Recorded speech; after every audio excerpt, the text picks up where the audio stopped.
already responded. Yeah, said Mr. Sushant. Mr. Sushant, I Mr. Sushant, I request you to send fresh link to Professor Howarh Ponda. He has sent message. Can you please send him? Yes, sir. Yes, sir. Sir, Please I am resend sending. him the link. Sir, I am sending, sir. Yes, he has sent Yes. a message now to Sir. resend the link. Please send Allah. him. I extend hearty अरे welcome एक to वो इधर आओ तो respected engineer Ashok Kumar Tripathi, जल्दी जल्दी uh, Allah ऊपर. former Director General Power Grid Corporation of India. I also Yes, sir, I am extend sharing, sir. Sir, I hearty am sharing. welcome to Engineer Vishwanath Shastri and all other Thank delegates you very much. who are joining. Gradually, I am observing more number of delegates, and I extend special thanks to our Joint Secretary Engineer Sushant for his voluntary effort since last 1 week in establishing the link and sharing the link among all others, and Thank encouraging you, many sir. new members also to join the program today. After a long interval of around 6 months, we are assembling here again to organize this webinar. And let us hope that after few months, we will again meet in a physical seminar.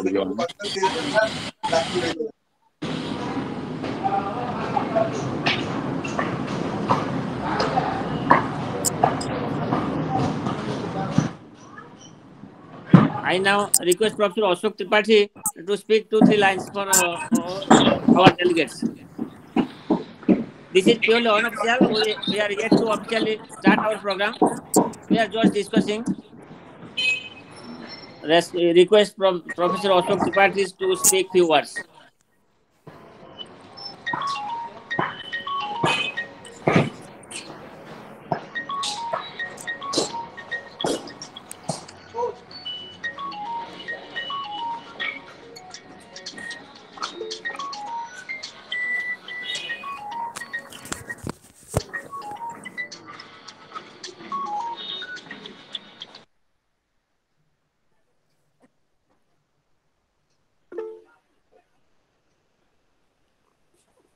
We have three eminent speakers today amongst us. First invited speaker is Engineer V. Govind Rao. Our next speaker will be Professor Sukumar Mishra, Professor Electrical Engineering Department, IIT Delhi. Our third invited speaker will be Professor Howarh Ponda, Professor Electrical Engineering Department of NIT Meghalaya. And we have also invited Professor Chandan Kumar Chanda, Professor Electrical Engineering Department of IIEST Shibpur, Howarh, as the chief guest, and also he will inaugurate the program today. We have with us our Howarh President, Dr. Engineer Prabhakar Swami, and we have with us our all executive body member of Indian Engineering Congress, Indian Energy Congress. Professor Ashok Tripathi is present, and our Engineer S.K. Sahu, Secretary, is present. Engineer Khirod Mahapatro is present. Engineer Dr.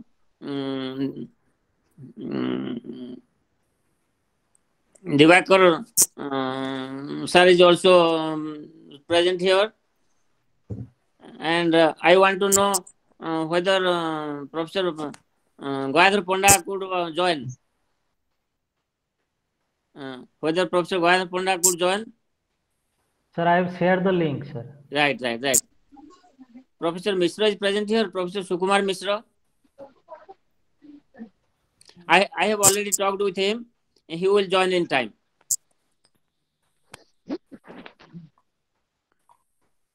So, sir, should we start now or we can wait 2-3 minutes more? Sir, just will wait joining, sir, participants. Chanda has joined.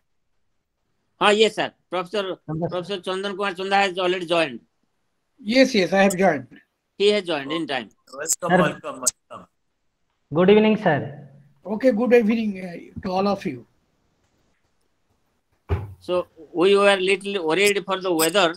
We thought that there may be some electronic disruption, but what I feel now, we are joined with each other very closely, and weather has no adverse effect in our webinar. Sir.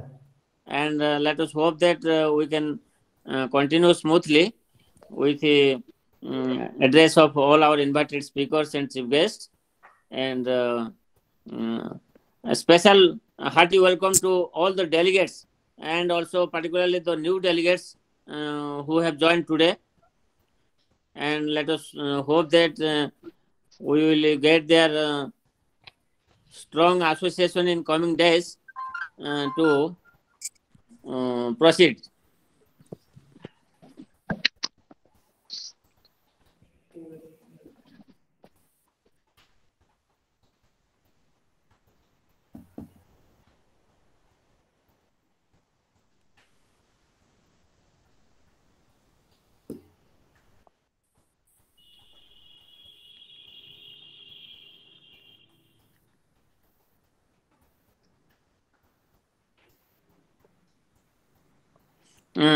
Mr. Sushant. Sir. So, have you the phone number of Professor Sukumar Mishra? Yes, sir. So, you also send him the link again. Okay, sir. Okay. He has also faced some problem. Sir.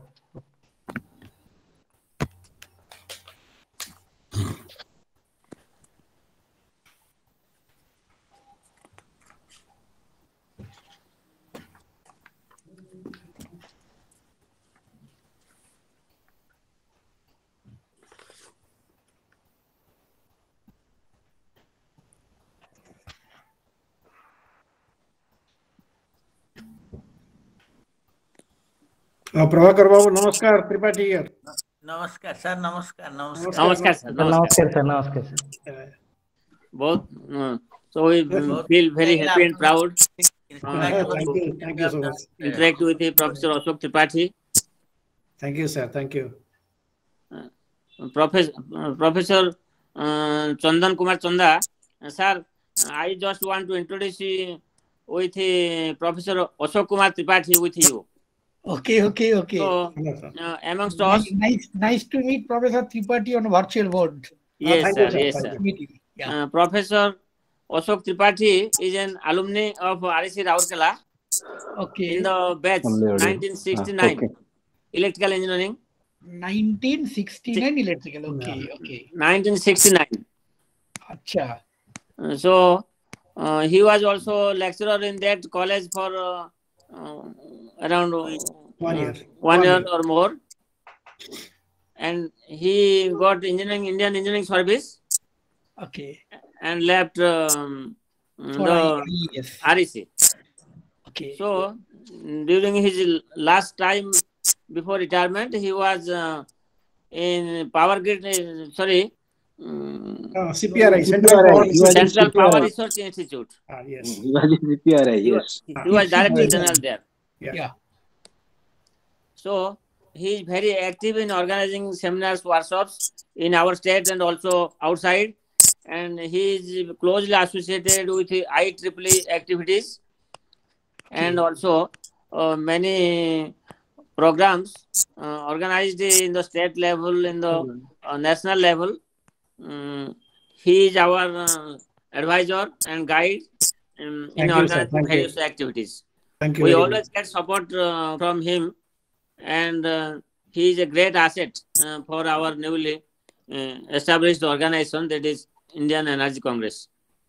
Thank you so much. Actually, he's an old man with so much experience, vast experience, So naturally, he must be an asset for all of us. Yes, sir. Okay. And Dr. Howarh has already joined. 12 I years extend a hearty experience. welcome. Namaskar, namaskar. Namaskar. Good. Very good evening hearty- to all the dignitaries.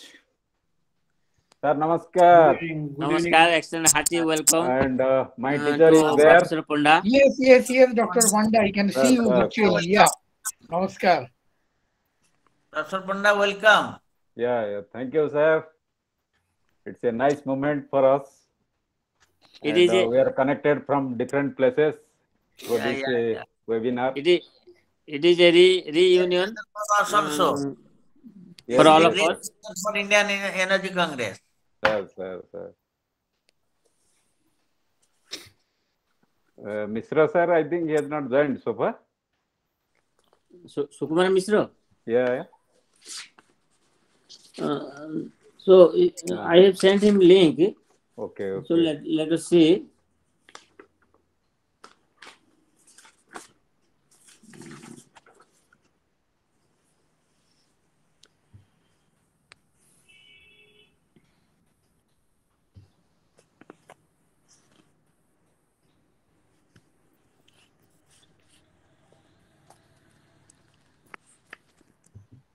Professor Sushant, you have already sent the link to Professor Mishra. Oh, sir is joining, sir. Some problem is there, technical problem. Sir is joining, sir. Okay. Thank you very much. But I feel we can start now. Let all others join one by one.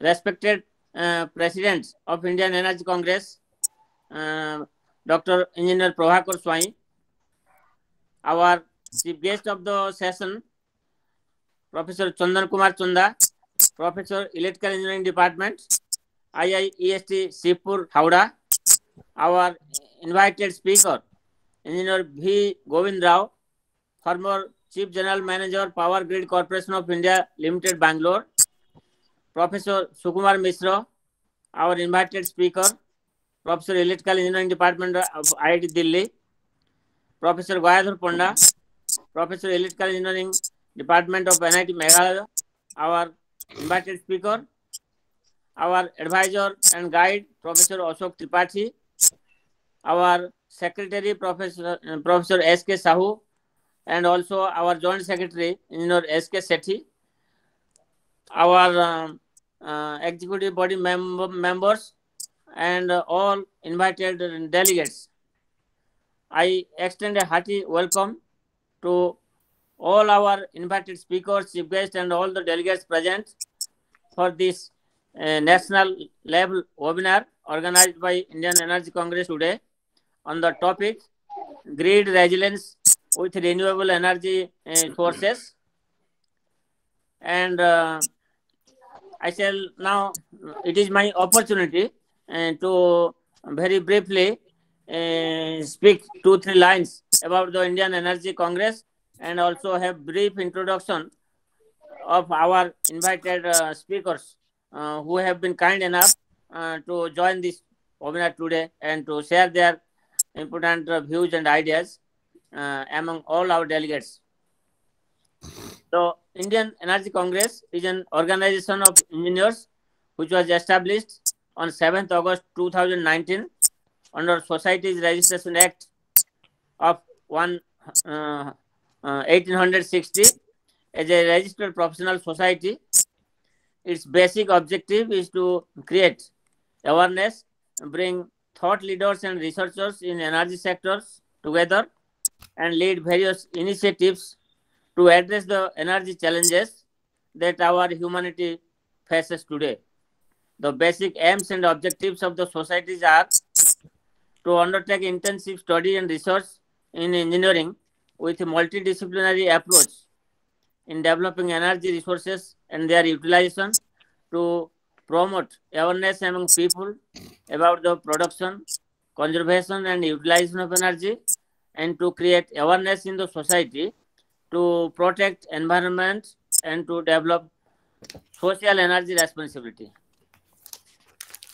So now it is my privilege to introduce our revered president, of the Indian Energy Congress, Dr. Engineer Prabhakar Swain, born in the year 1951. Dr. Prabhakar Swain is a graduate of Regional Engineering College, Rourkela, presently known as NIT Rourkela, in the year 1975. Later on, he also completed his LLB degree from Madhusudan Law College, Kotak, under Utkal University. And he was strongly associated with Odisha State Electricity Board, and he successfully contributed to the state of Odisha in the rank of assistant engineer, executive engineer, superintending engineer, chief engineer, and also in the rank of engineering chief as secretary Odisha Electricity Regulatory Commission. So he had his superannuation in the year 2012. But apart from his professional contribution to the state of Odisha, he has tremendous special contribution in the field of Odia and English literature. From his student days in REC Rourkela, he was associated with the city intellectuals in organizing many activities for the promotion and development of English and Odia literature. And now he is the founder of Shala Sahitya Sangsad, established in Kotak. And he is the founder, and he is also the president of Shala Sahitya Sangsad. And in his own capacity, in his individual capacity, he has devoted his 30-40 years time in establishing a marvelous structure in the city of Kotak without any government support, but from different sources only. He has successfully completed the 3-story building, where in 1 year more than 100 programs are organized in the state level and also in the national level. Thank you very much, sir. It is my opportunity to introduce our chief guest, Professor Chandan Kumar Chanda. He is the professor of electrical engineering department of IIEST Shibpur, Howarh. He is a graduate of electrical engineering from Regional Engineering College, Durgapur, in the year 1983. Later on, he completed his MTech degree from IIT Kharagpur in the year 1989, and PhD from B College, Bengal Engineering College, Shibpur, Howarh, and the old name, in the year 2003. He has a vast teaching and research experience in the diverse field of power systems engineering, and also 4 years experience in the industry. His areas of interest include smart grid, resiliency, stability, and renewable energy. He is a recipient of Tata Rao Gold Medal. He is actively involved in various research projects funded by DST, UGC, AICT, and other national level organizations. He has published more than 150 research articles in reputed national and international journals and conferences, including 42 research papers in SCI Index journals. He is also a member of the editorial board and guest editor of numerous reputed journals. He has authored and co-authored 4 books in reputed publishing houses like McGraw-Hill, PHI, and also 5 book chapters in international proceedings. 10 research scholars have got their PhD degree under his supervision, and currently 9 more are continuing as research scholars. More than 25 PhD theses has been evaluated by him, He is a senior member of IEEE, and his areas of interests are: one is power systems, then power system stability, voltage stability and security, and deregulation and power system economics, renewable energy, vulnerability analysis, power system resiliency, and also solar forecasting. I extend hearty welcome to Professor Chanda, who has been very kind enough to join our program today, and we are very much interested to listen from him. Just our presidential address is over. It is my opportunity to introduce our first invited speaker, V. Govind Rao, Mr. V. Govind Rao. So, he is a alumni of Regional Engineering College, Rourkela. He is the last batch in the 5-year degree program from REC Rourkela. After that, only 4-year degree courses started. So, during 1986 to 1988, he had his master degree from the same institute, Regional Engineering College, Rourkela, in the specialization of power electronic systems and communication. And later on, he successfully completed the MBA degree in the specializations of operations from Institute of Management Technology in Ghaziabad, with the thesis topic reliability centered maintenance of UHB, EHB, HVDC transmission systems. So he had started his career as executive training electrical in NTPC.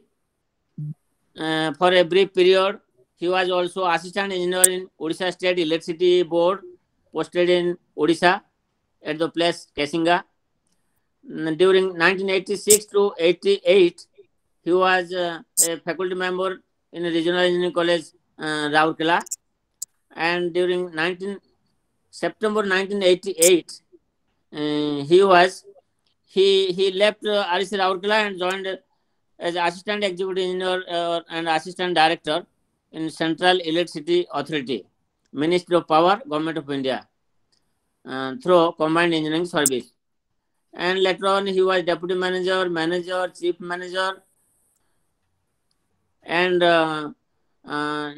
during 2010 to 2018, he was in Power Grid Corporation of India Limited, Central Transmission Utility, Maharatna CPSU, Kolar, in the place Tumkur. And he was senior general manager in during 2018 to 2020. And from during 2020 to 21, he was chief general manager in Power Grid Corporation of India Limited, and where he was in the charge of operation and maintenance of 2,500 megawatt Talcher Kolar HVDC bipolar transmission system. And also he was training in charge for executive trainees for on-job training at all industrial locations. Sir, I extend a hearty welcome to you for our webinar, and really we extend our thankfulness to you for your kind consent to join this program. Thank you. Thank you, Prabhat. Thank you, sir. Now I shall introduce Professor Sukumar Mishra. He is presently continuing as a professor in Electrical Engineering Department in IIT Delhi. And he received his MTech degree from REC Rourkela in the year 1992 and PhD from the same institute in the year 2000. And he has many accolades during his professional career. He was awarded with Young Scientist Award by Odisha Vigyan Academy, IIEST Medal for Young Scientist in the year 2002, Indian National Academy of INAE Young Engineer Award in the year 2002, INAE Silver Jubilee Young Engineer Award in the year 2012, Samanta Chandrasekhar Award in 2016, Bimol Bose Award in 2019, and NASI Reliance Platinum Jubilee Award in the year 2019. Also, National Mission Innovation Championship Award in 2019 and INAE Outstanding Teachers Award in the year 2021. He has been granted fellowship from academics like NASI India, INAE India, and also professional societies like IET UK, IET India, and Institution of Engineers India. He also has been recognized as the INAE Industry Academic Distinguished Professor. He is currently acting as ABB Chair Professor and has previously delegated as the NTPC, INAE, and Power Grid Chair Professor. He has served as an independent director of Cross Border Power Transmission Company Limited and also the River Engineering Private Limited. Professor Mishra's research expertise lies in the field of power systems, power quality studies, renewable energy, and smart grid. Also, he has been functioning as Associate Dean R&D of IIT Delhi from March 2020. He has so far authored more than 75 IEEE transactions journals, 30 IET journals, and 30 other international journal papers. He has supervised 31 PhD students, 38 master students. He has authored 5 book chapters and 16 patents and to his credit.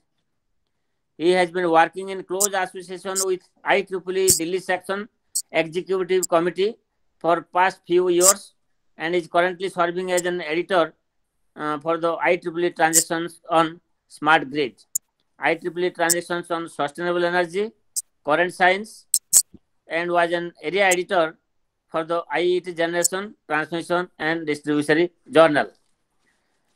Thank you, Professor Mishra, for your kind consent to join as an invited speaker today for this webinar. Welcome, I now Professor extend. Mishra ji. Welcome, Professor Mishra ji.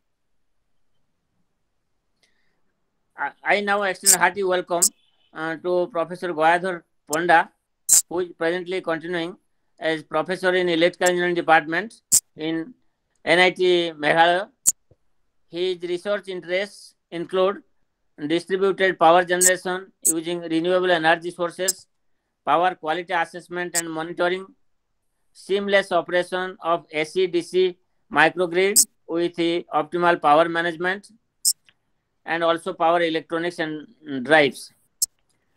He obtained his PhD degree from Utkal University in Banibhar, Odisha, and during his long professional career, he started his academic profession in the institute IGIT Sarang.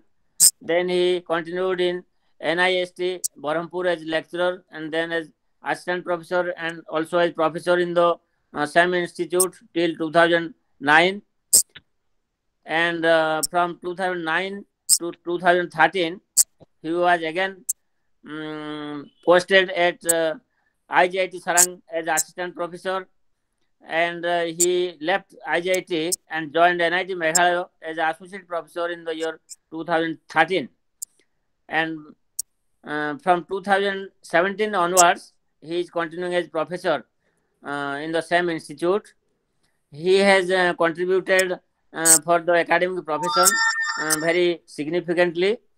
He has been awarded by Union Ministry of Energy Department of Power Medal, and this Power Medal has been awarded for one of his research paper, role of transient HVDC boost in the improvement of transient stability of longitudinal power supply system, which was published in Institution of Engineers India journal in the Electrical Engineering Division. He also received Best Researcher Institute Award in the year 2015 from NIT Meghalaya. And regarding his editorial activities, he is associated as associate editor in international transactions of electrical and energy systems, WILE. Also, associate editor in IEEE Access Journal, associate editor in International Journal of Emerging Electric Power Systems, and as associate editor in International Journal of Renewable Energy Technology, Indoor Science Publishers. And he has already supervised 9 PhD scholars, and some more are under progress. And he has chaired many conference sessions in IEEE conferences, in Technical Program Committee of IEEE conference in the year 2018, chairperson in Sigma 2018. He also served in the reviewing activity of journals in IEEE transactions, IEEE transaction on industrial electronics, on smart grids, on industrial informatics, also on sustainable energy, also in transportation, renewable power generation, IET generation, transmission and distribution, Journal of Franklin Institute, Elsevier. Apart from this, he is associated in the administrative activities as Dean Academic Affairs, as Dean Faculty Welfare, as Chairman of the Institute Accreditation Committee, as Member of DPR Committee, Member of Research Committee, Convener of Library Committee, and also as Head of the Department of Electrical Engineering Department. Regarding some other external activities, he is associated with project proposals evaluation in AICT and DST, selection committee member for recruitment for the post of government engineers. Also, he is a senior member of IEEE. He is a fellow member of Institution of Engineers India, also a life member of Indian Society for Technical Education. I extend a hearty welcome to Professor Chanda, who has extended his conscience to address the delegates today in this webinar. Thank you very much for your brief introduction. I am very much delighted. I also never listened so much introduction for myself. Anyhow, it's my great pleasure, and I thank very much to you as well as our President sir, who has invited me to this webinar. Thank you, sir. Thank you very much, sir. And now I invite our President, Dr. Engineer Prabhakar Swami, to extend a welcome address for all our delegates and revered guests. Good evening to everybody.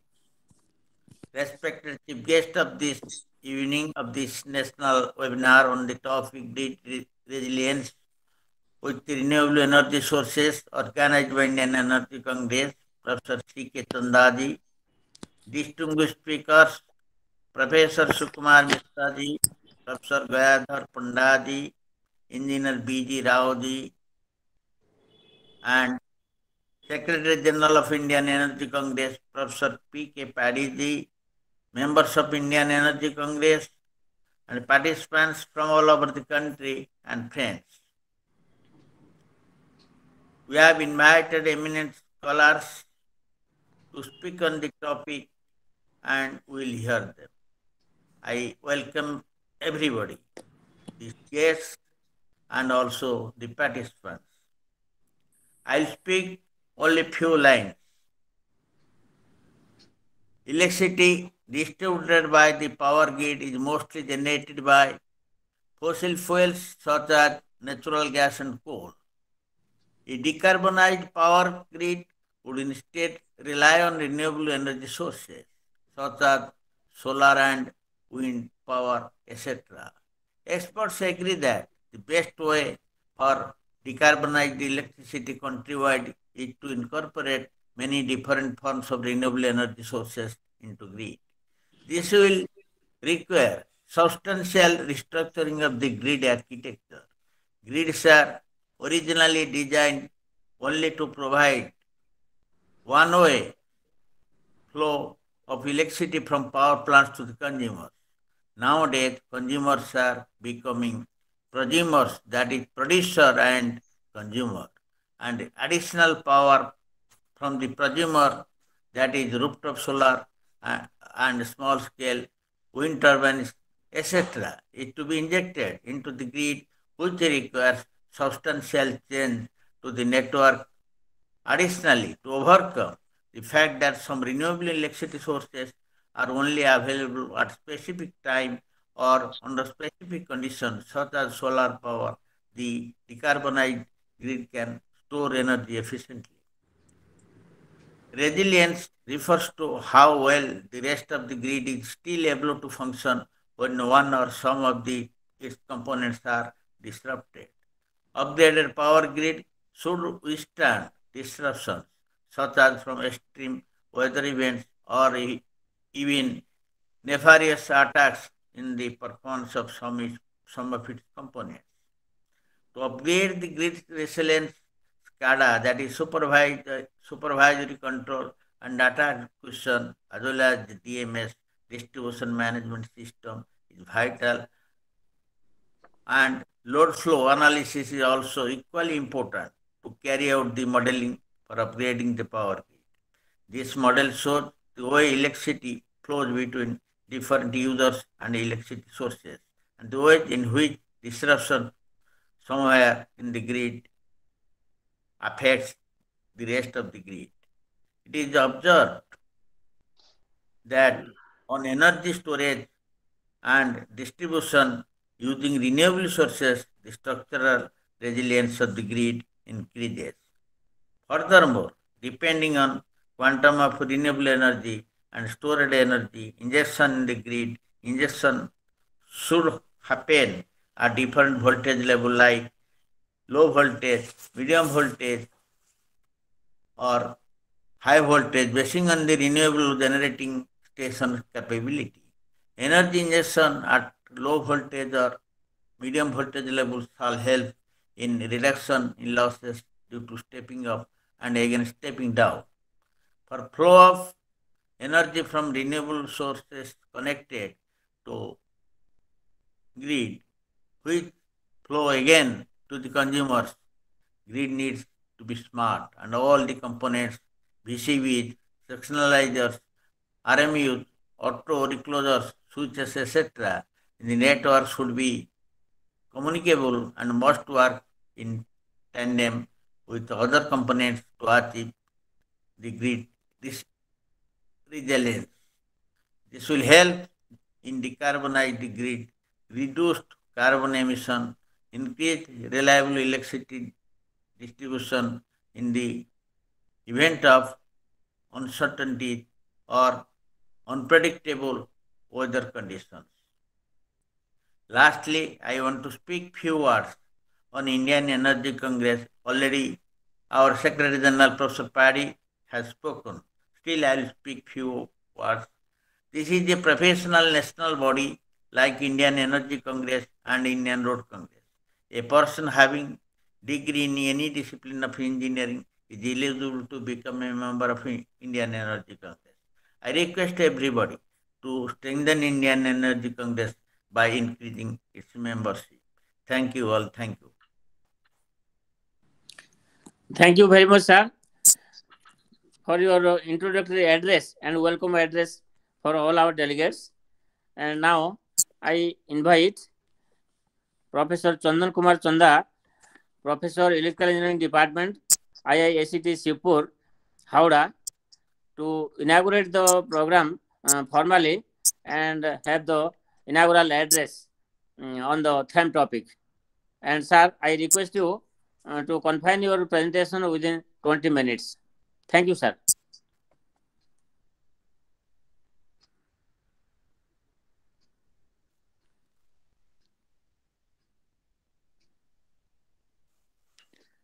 Professor Chandan Kumar Chanda, sir. Thank you, Professor Fari. And I was a little confused because this program is supposed to start from 4 p.m. and I thought that whether I will address you or wish you by good afternoon or good evening. Because right from the morning, the weather is very cloudy in our place, hopefully in your place also. So the thing is that I'll come slowly. Of course, there is a time limitation, and let me tell you what is happening around in the eastern part of India and why we are conducting this Indian Energy Congress today. Why it is so much important nowadays. So, esteemed Professor Pari, Secretary General of IEC, and esteemed Dr. Prabhakar Swai. I already had a talk over phone about his vast knowledge in the subject. Engineer S.K. Shau, Secretary, Engineer S.K. Sethi, Susanto, if I'm not wrong, you was my student in my institution long back, maybe 9 or 10 years back. And already I feel pride whenever my students comes and take a very good positions in the natural due course of time. Joint Secretary of IEC and other distinguished organizing members, our knowledgeable man Tripathi ji, I hats up to him. He is a very knowledgeable person and much senior Diraj in this regard. Esteemed and eminent speaker, I mean Professor Engineer V.G. Rao, who has worked in practical scenario, who is the Chief General Manager of Power Grid Corporation of India Limited, PGCIL. He has a huge amount of knowledge from practice point of view, and possibly he will talk about the best practices in renewable energy today. We will listen very carefully. And I do not want to say more about Professor Mishra. He is a very renowned and energetic professor. He is working in the direction of smart grid, and we are really eager to hear from him. And I don't want to say more about Professor Mishra. He is professor in Delhi IIT and works a lot in the directions. And last but not the least, my student again in introduction speech, he told that my teacher is here. Goyadhar Panda is one of the young in heart, even though he's not young in age, young in heart, very energetic and very dynamic, I have found. And he is there. He'll talk about the theme, the grid resilience with the renewable energy. That is working nicely, so far I know. And my dear participants and delegates in this conference. So let me start with a little this kind of scenario. Today is the last day of the week, Sunday. Time is 4 p.m.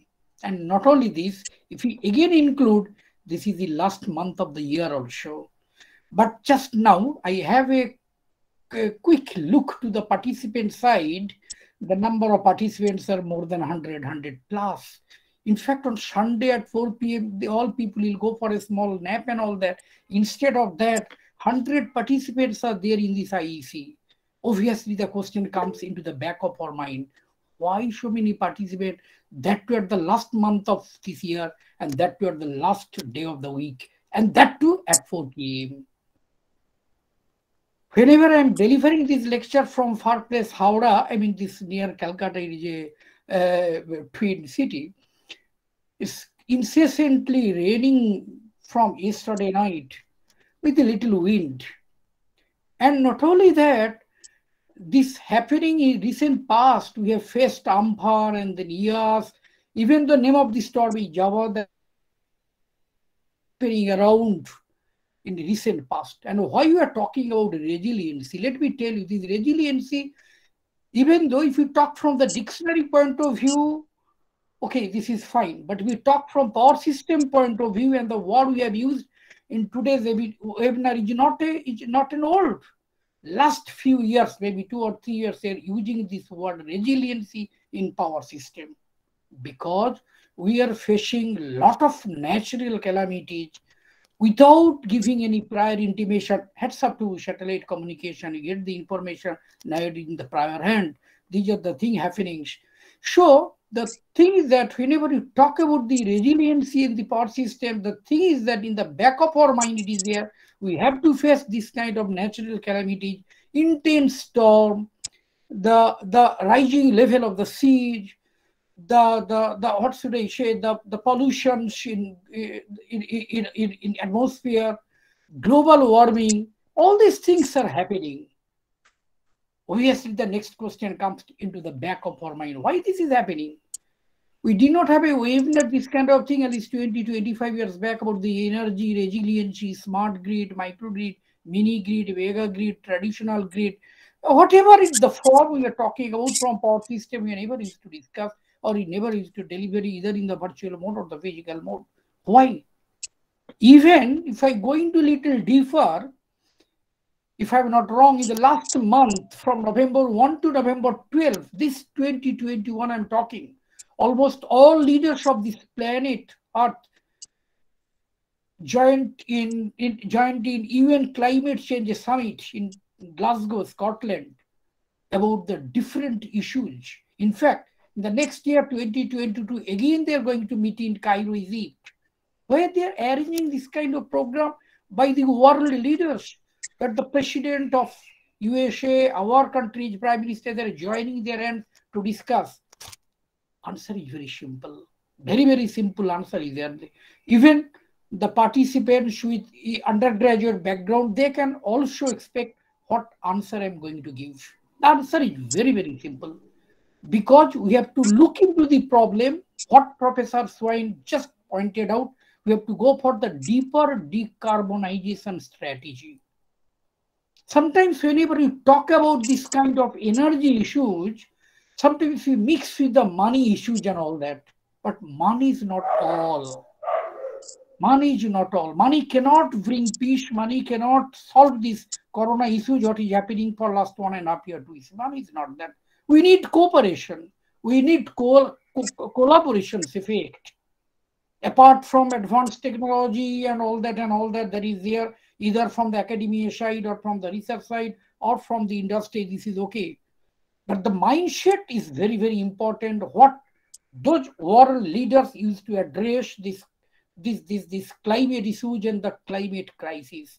In fact, in this year only, we have faced so many intense storms. And once intense storms comes, just imagine, at least as I'm very near to Minnapur district, and I'm not going through the paper. I've seen in my own eye, millions and millions people suffers a lot in the eastern and that part of that Minnapur, Bay of Bengal side. Millions and millions people suffers a lot. Who are responsible for this? The answer is simple. Greenhouse gases, I mean the COX, NOx, SOx, global warming, and all that issues. Obviously, then question, how to reduce it? If these are the elements are responsible for this kind of problem, to offer distress to the ordinary people, to the low men, they are not responsible for that. We people are other way around, we are responsible. And one thing we have to keep in our mind is that this pollutions or the atmospheric polluted effect does not know any boundary. If I do kind of pollution, it does not mean be restricted here only in your country. In the atmospheric level, there is no boundary except the aviation side. It will be spread over across this globe, and other people will suffer a lot. So we have to take care of this issues very seriously. But the question is, there is no one size fits for all solution. There is no ready-made solution. There is no one solution which will fit for all kinds of solution. And one more thing is this, there is no room for prejudice against one source of energy and another. We are having a lot of alternative energy. We should not give any kind of prejudice for a particular source of energy. Whenever you talk about solar energy, give emphasis on solar energy. It's not that. Other forms of energy are available. So, if we go back, why all these things are coming into picture? Why at the end of the week and the end of the year we are discussing in this webinar? The issue is the energy. Energy is the main thing. That is the important and primary word of this conference. In fact, it is all about energy. Right from morning to night, we are using. We cannot imagine a single moment in our life without energy. That's true. We cannot conduct. And in the beginning, Professor Pari mentioned, because of this rainy and all that, it could have been interrupted because of the storms and all that. But it does not, because it depends. Even this webinar is because of this energy. Without energy, could not able to conduct this in virtual mode, not even in physical modes also. But the question again comes into the back of our mind, where from this energy is coming. If we talk in terms of our country is the third, Professor Engineer Raoji will able to rectify me if I do the wrong, third largest energy producer in this planet, and third largest consumer, if I forget the prosumer part.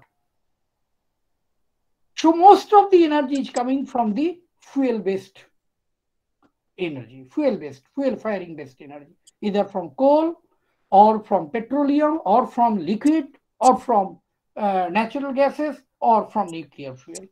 But the question is this, these are all finite in nature. They will be depleted only in due course of time. And once we burn coal, once we burn nuclear fuel and all that, the question is, atmosphere has to be polluted. What we are facing nowadays, in every year, we are facing 4 or 5 storms. In USA, they're facing every fortnight nowadays, if I'm not wrong. Every fortnight. Either the eastern part of USA or the north, every fortnight. And they are giving real emphasis on resiliency for system nowadays. Eminent speaker will talk and they'll go into deeper to the subjects, but this is the thing happening around. So the next question is, you have to find an alternative. If this energy is finite, of course, these are the finite energies. Maybe 70 years, 75 years, 80 years. If we talk about nuclear energy, maybe 100 years, 150 years after that. But the question is, as an engineer, as a scientist, we'll never wait up to the last ton of coal or last liter of petrol. We should not wait for that. Because almost 8 billion people are waiting to get the alternative forms of energy. This is their demand. So you have to go for an alternative. What is the alternative? When you talk about the alternative form of energy, the first thing comes in your mind is sun. And that is true. Sun is finite. Even though it is finite, but numerically speaking, it is not finite. The age of the sun is 5 into 10 to the 9 years. And almost half of the numerical years has gone out. Only 2.5 into 10 to the 9 years are left out for the sun. After that, sun will be no more in this cosmic area. But the point is that if you talk in terms of human time scale, so 2.5 into 10 to the 9 years, so we are going to get the sun for infinite amount of span. And the next thing, if we use sun properly, sun will not come the next day and extend his hand, please give me because you are using me. This is the direct application of sun. And for statistics sake, I can give an example. In every moment, 1,74,000 trillion watts are coming from the sky every moment. 1,74,000 trillion watts from the sky.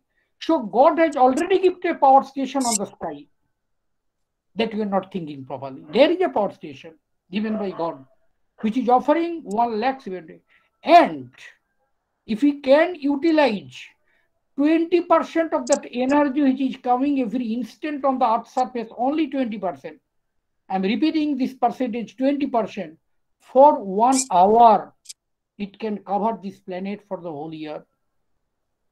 Total world's energy consumptions of 1 year can be covered if we can utilize 20% of the energy what is receiving on Earth's surface from sun for 1 hour only. So what is the deficit from our end? Is it the solar energy, the rocket science? The answer is no, it is not a rocket science. Maybe some other issues are there about the efficiency of the solar cell. That I'm not going to discuss in this topic, time is limited. But the thing is that it is not a rocket science. And one more point I must emphasize in this inaugural address, because of this atmospheric pollution, you see, these 8 billion people want their stable health and stable climate as well as the stable economy. What has happened for last 1.5 years or 2 years almost? Even the few days back, again, we have gotten information from WHO that another virus with a much more powerful has come, named Omicron. That is one of the alphabet of Greek letter. We are not sure, thank God, maybe all the letters of the Greek will be covered by this variant. Already Delta is there, Delta plus, then Omicron has come, is symbol by capital O. We are not quite sure. But if you go into deeper into this, the stable health and stable economy, the reason is pollutions and burning fossil fuels. We cannot ignore it. We have to accept it.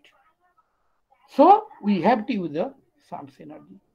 The moment we talk about sun's energy in this kind of forum, the questions are, sir, what? There is a huge amount of variations in this energy. From morning to evening, there is a variation. Night, there is no sun at all. But again, we have to believe in God. Thanks God. Even though there is no sun in night time, but wind is here. Wind and sun is complementary to each other. And even though we cannot extract energy from the sun directly, there are indirect effects of sun is there. Whatever the energy we receive energy from coal-based power station. That is again indirect influence of sun. Because of the pressings for 1,000 years, and where from that wood has come because of the presence of sun. So these are all indirect application of sun. Where from this wind energy is coming? Wind energy coming from sun. Because of the different temperatures and pressures in atmosphere, wind blows. So wind energy comes. If there is no sun, we cannot think of wind. So where from this wave energy is coming? Wave energy is coming because of this wind, and wind is coming from the sun. When the wind blows through ocean, wave creates. So wave energy. So almost all kinds of energy God is sun. And in fact, in our country, we worship God, sun as a God, because he is the source of energy. And let me tell you why I told you it is not a rocket science. If we go back 350 years back, 400 back, that time we do not have that much amount of technology or engineering or science. We used to burn the paper by concentrating sun rays with a convex lens. So the technology is not a new one. 350 years back, they used to burn the paper by concentrating this sun's rays. Even though we have started thinking about solargy for last 25 or 30 years, but the question is, this is not the new thing. But only point, let me tell you very free and frankly and honestly, the mindset.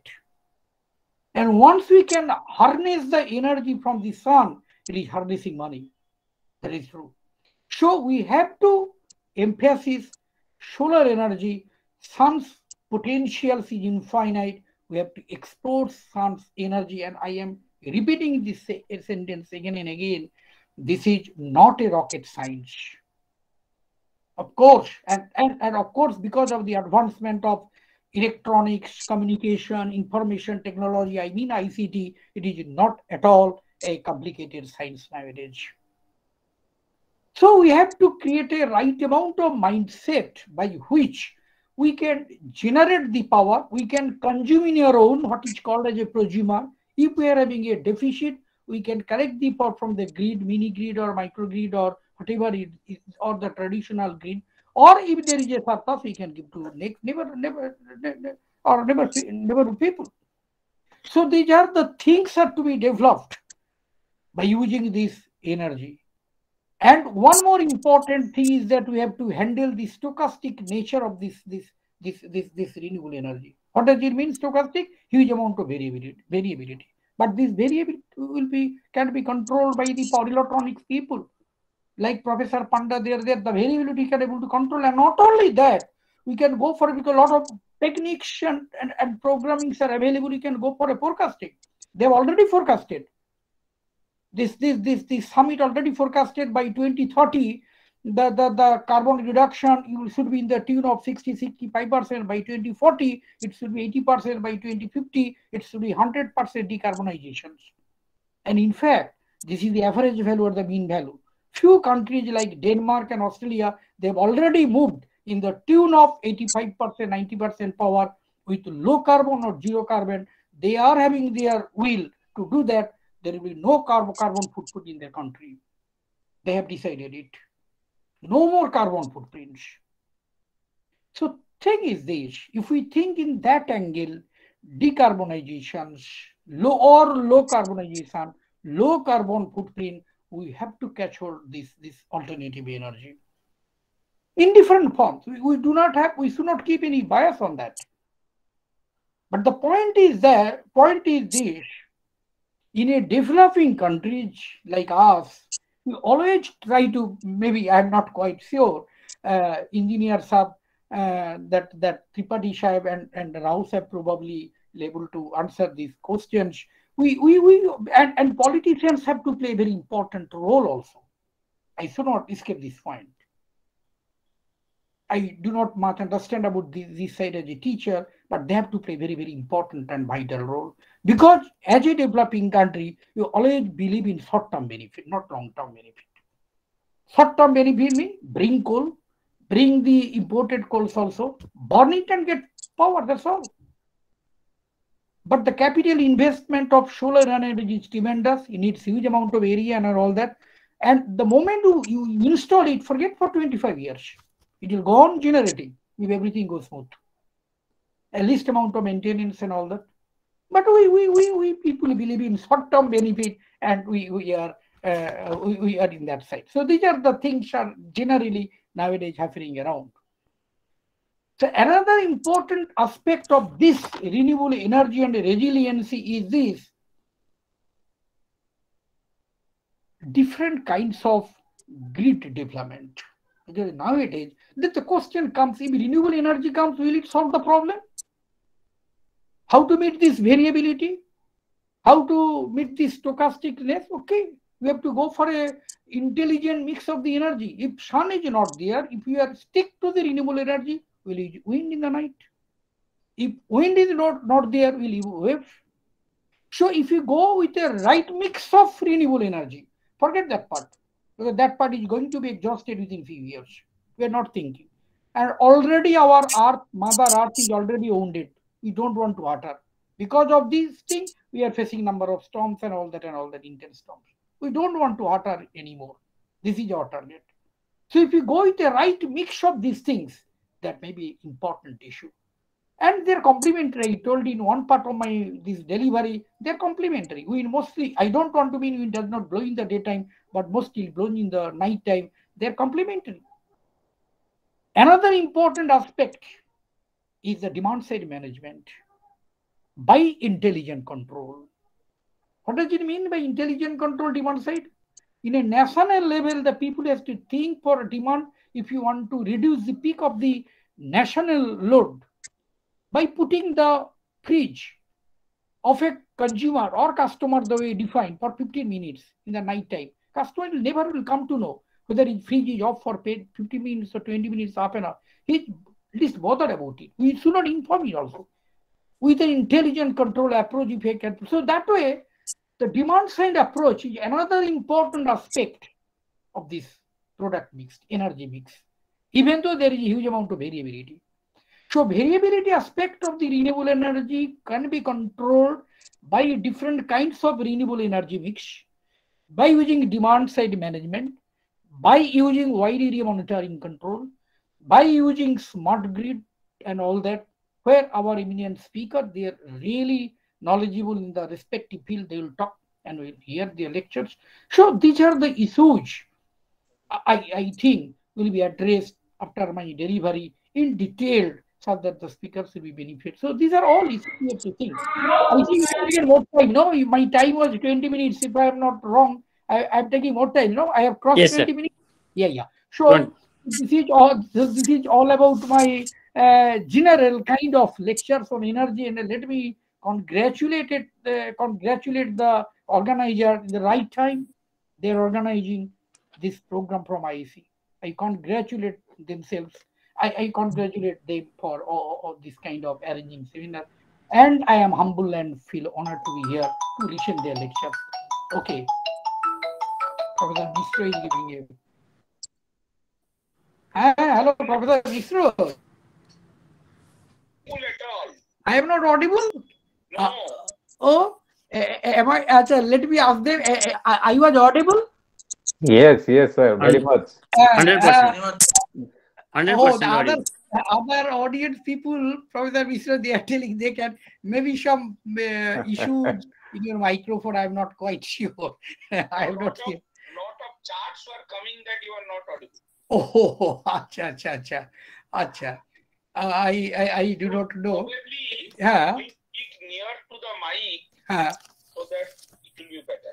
It might be, but my time is the time is limited 20 minutes. That the 20 minutes are over, so I am handing over to next speaker and Thank you. we'll go for delivering. Okay. Thank you very much, sir. Thank you. Your presentation was 100% audible, and we enjoyed your presentation. And sir, it is a debatable issue whether we should go for renewable energy or we should use our traditional energy sources. And now, I thank you very much, Professor, for your very exciting address, which has been very impressive for me and for all other delegates.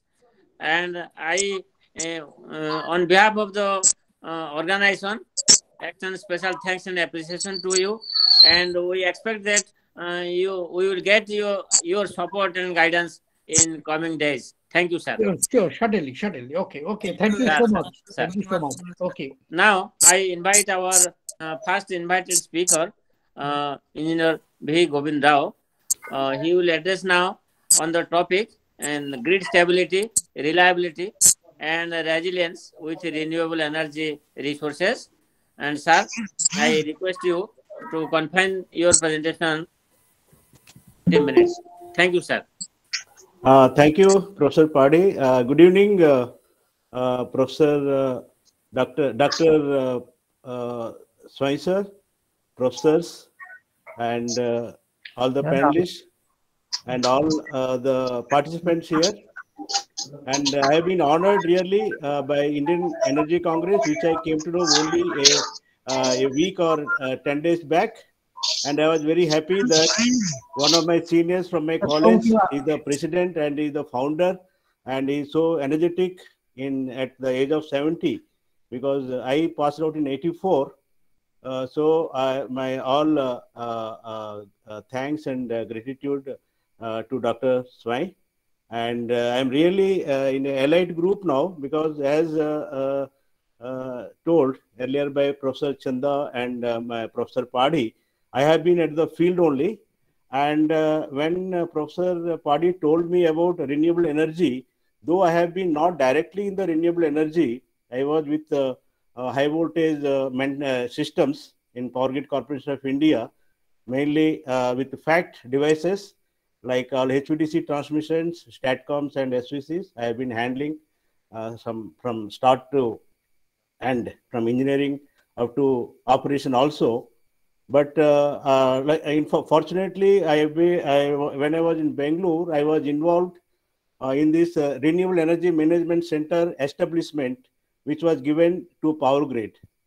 So as the concept paper just I will show, so I thought why not involve myself and listen to so many elite speakers and also the professors who have been on this new technology, which has to be there, as Professor Chanda has told, and Professor Panda, we have been working on the power electronic devices. So I thought I will go through some electrical journals and IEEE papers, so that I can update myself, because I am away from the real subject. I have been at the site. So with this, just I want to introduce to see what I had myself working in Central Electricity Authority and also in Power Grid Corporation of India.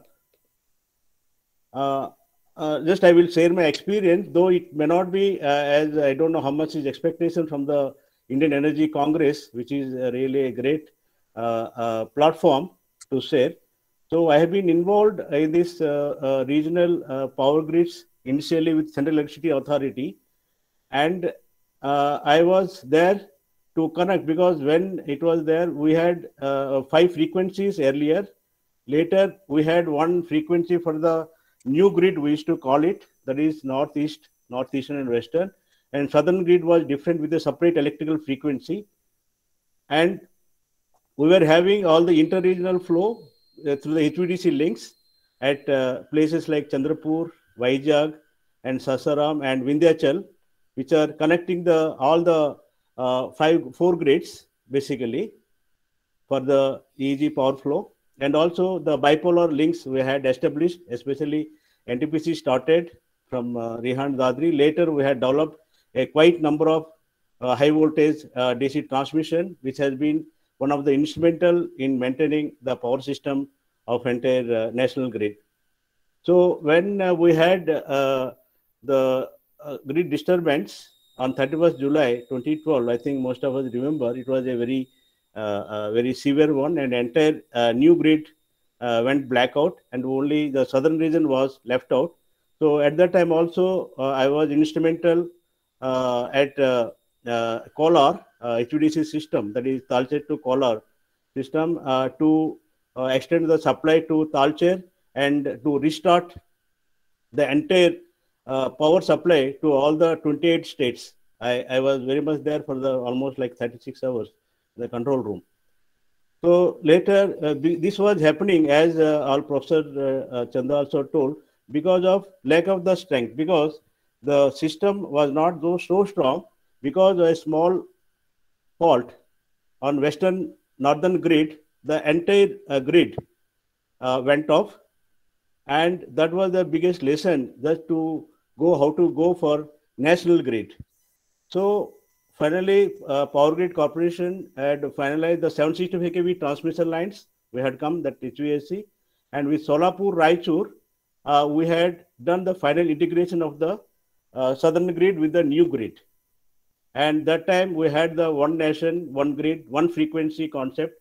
That is on the 31st December 2014. I was there in our control room, and we are so happy that it was one of the memorable period for power system engineers and also all the electrical utilities. And after that, I have been there in the system, in the both in the regional transmission and asset management centers, what we call now, in parallel with RLDCs, and we have seen the strength has gone, because the strengthening of the transmission system, along with the HVDC, STATCOMs and everything, it has become so good that the inertia, the strength of the system has become manifold. And later, after that, we never had any grid disturbance, even to the even minor in a state also, though that was thing. And though I cannot call it highly resilient grid, because the reserves were not available, and also because of other issues, the hydel reservoirs in the southern states were not with full water, and because of that, there were no either cold reserves or the hot reserves. So the system was stable. It was a good stability, and it was maintained by National Load Dispatch Center. It is a part of Power Grid Corporation of India, and now it has become Power System Operation Corporation of India Limited, POSOCO, but that be in 2018.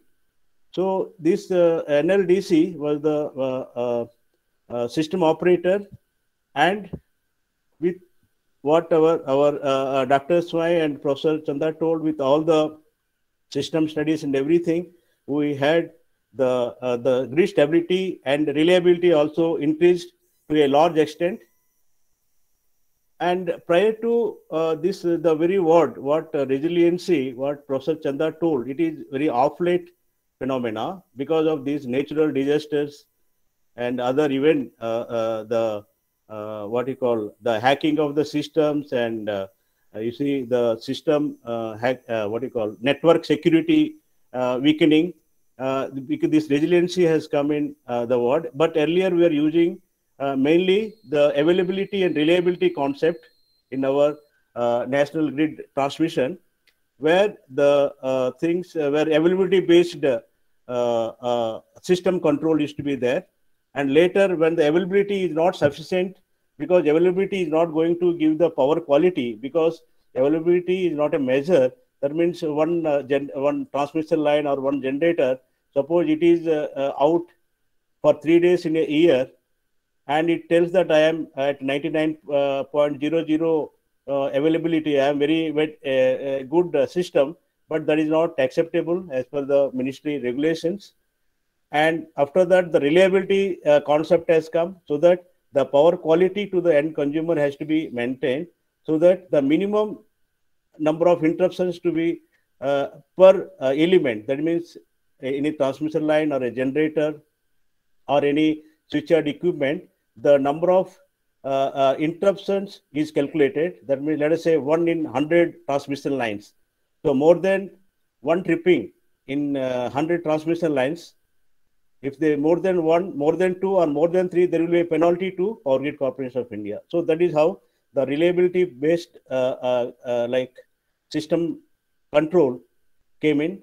It was there. It is still there, of course, though later when this the concept of this renewable energy sources, because as Professor Chanda elaborately explained, not only the COP26, but what the climate change and how we have to protect our earth. That is the base. And also how to, that is the one part of the climate change, because depletion of natural resources and all everything he has already covered. And also now we have to see how to have a resilient economy without spending a lot of money to the all old systems which are there. And also to see that though the major hydel projects have been envisaged in last 15 to 20 years, they have been almost stopped now, and no more hydel projects have been coming, because as you know, they have got a gestation period a long time, and also they're highly detrimental to the climate, like the environment, which is having a huge effect on the climate change. And as Dr. Swai pointed out, decarbonization of electricity, like means whatever the electricity we are getting from all the conventional or traditional energy sources, that is thermal, fossil, nuclear, and all oil-based or gas, natural gas-based, that we have to get rid of, and we have to be in the, we have to survive, and by harnessing the huge potential what Professor Chanda just now explained, so that we have to get into the, that is the only way. So the challenges, as he told, will be it is a variability and intermittency, and also the uncertainty. So for that, in fact, these things, whatever we are having, if you see, the challenges just I have mentioned, but these are as of now, but with the new technology, we'll come up with so many other things. And here, because I have given introduction like the wind generators, which have been now that induction generators, they will be used like they take a lot of reactive power. So they need a lot of capacitors around, and they will not be able to support to the transmission grid. That means the total national grid in whenever there is a low generation, because the transmission lines generally will have the Ferranti effect, and they have to either be taken out or they have to be tripped on their high voltage levels. So now with the new systems, we will be better off, like W-fed and inverter-based system that I will come later. And also the solar PV cells. I have been in direct contact with a project, 2000 megawatt project in Pavagada in Karnataka. I have been maintaining the commissioning of the associated transmission system, which is a very huge 400 kV by 220 kV system. So I had some idea about how they were doing the PV cells, and of course they are a old generation, not again, sorry, there is not much very old. So the PV cells which had been installed in 2018-19, and they are of a modern type. No, they are not latest state of art technology, but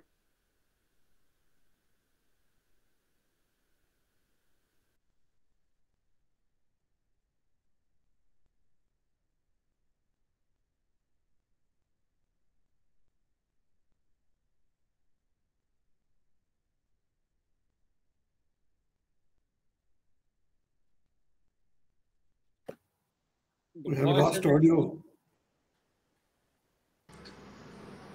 Is it audible? No, audio is lost. Audio is not right. Huh? Is it audible? Okay? Yes, sir. Yes, sir. Now it is okay. You can interrupt me because I am not a professional professor like most of my panelists. So I will try to go in a practical way. I will have some This meeting is curves being also. recorded. But, excuse me? Thank you, sir. Thanks. Please Yeah. continue. Yeah. Take 2-3 minutes more, sir. Okay, just I will take a bit more. Huh? Sir. So for this this national grid integration with this renewable energy sources, we established this region renewable energy management centers at SRDC Bangalore, which will take care of this AP, Tamil Nadu, Karnataka, and also at WRLDC, that is Western Regional Load Dispatch Center, Bombay, Gujarat, Maharashtra, MP, and NRDC in Rajasthan.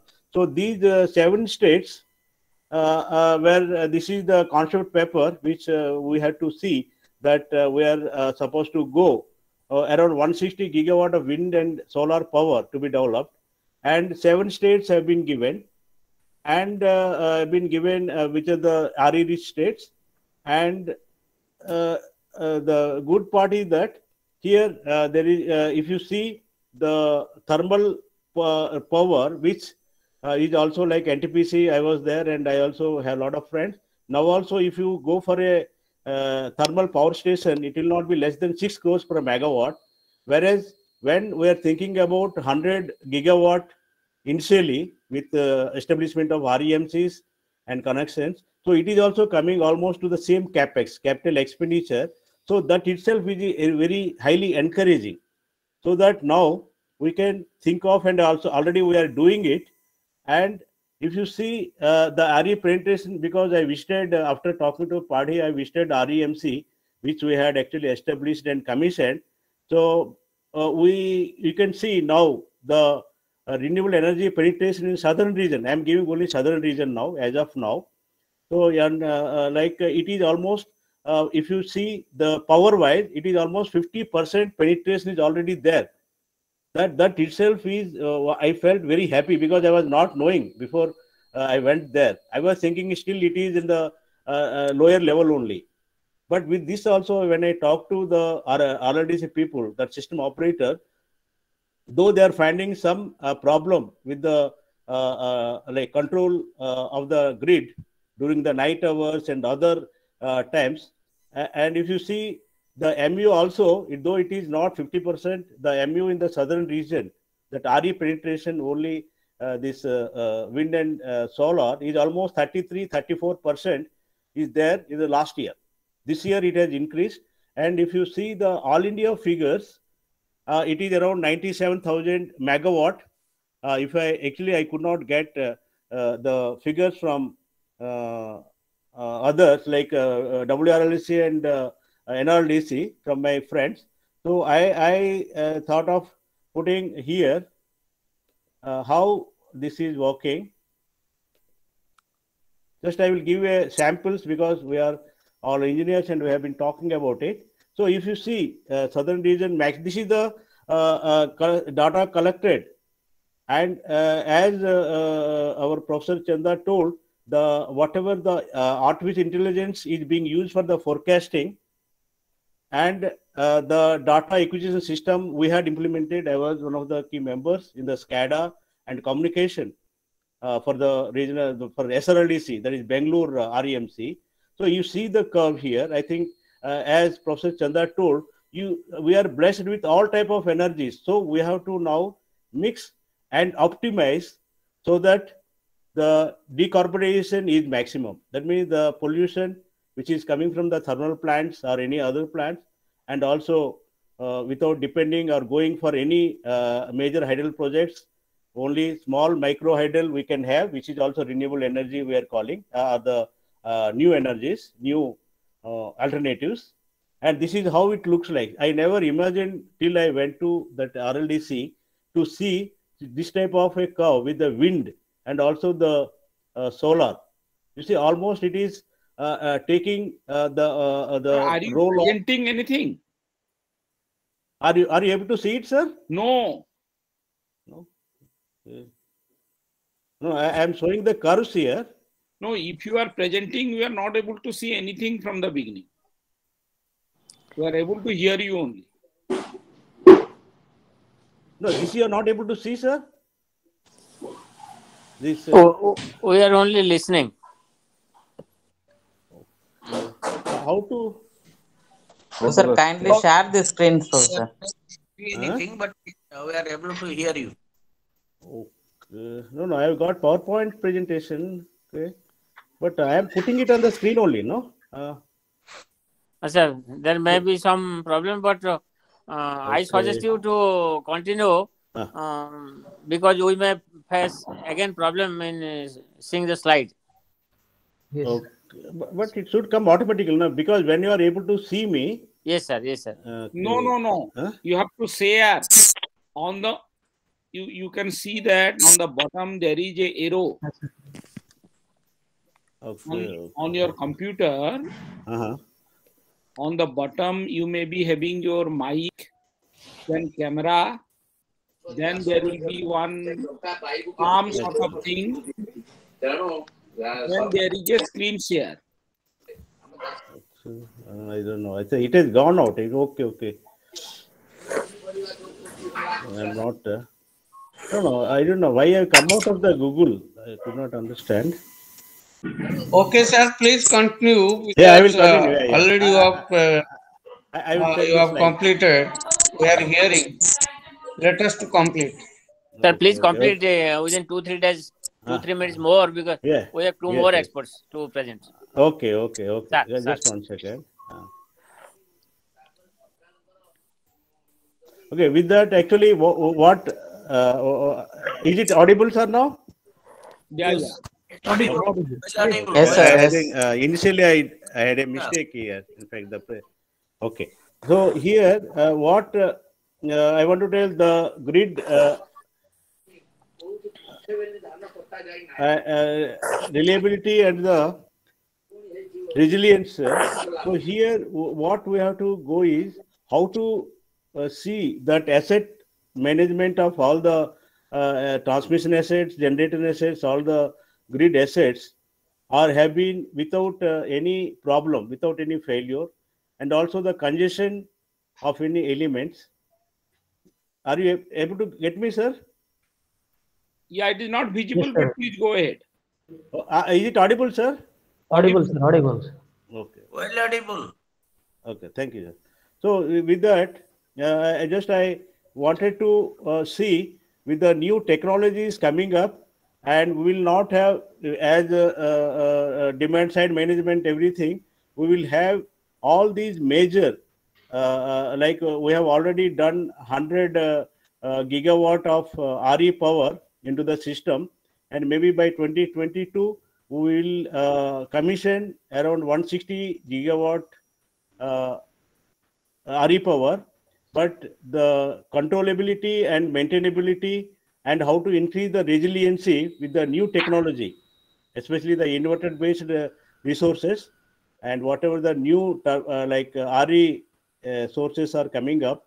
So that will decide how best resiliency we can have and how we can meet all the future challenges. Thank you very much. Thank you, all of you. Thank you very much. Thank you very much, sir, for your very pleasant and wonderful presentation.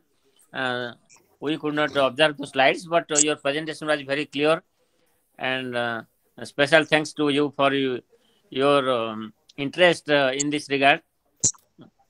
And sir, we will interact with you in future programs which will be organized by Indian Energy Congress. Thank you, sir. Thank you very much.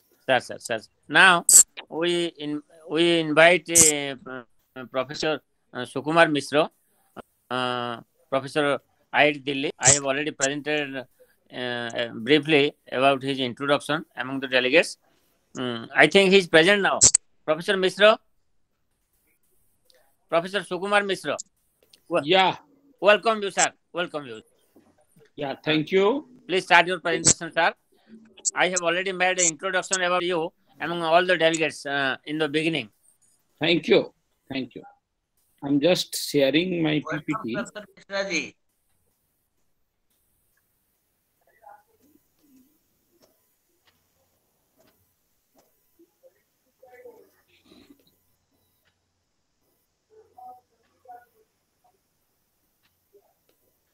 Just sharing my slide. If it is possible coming, let me just see.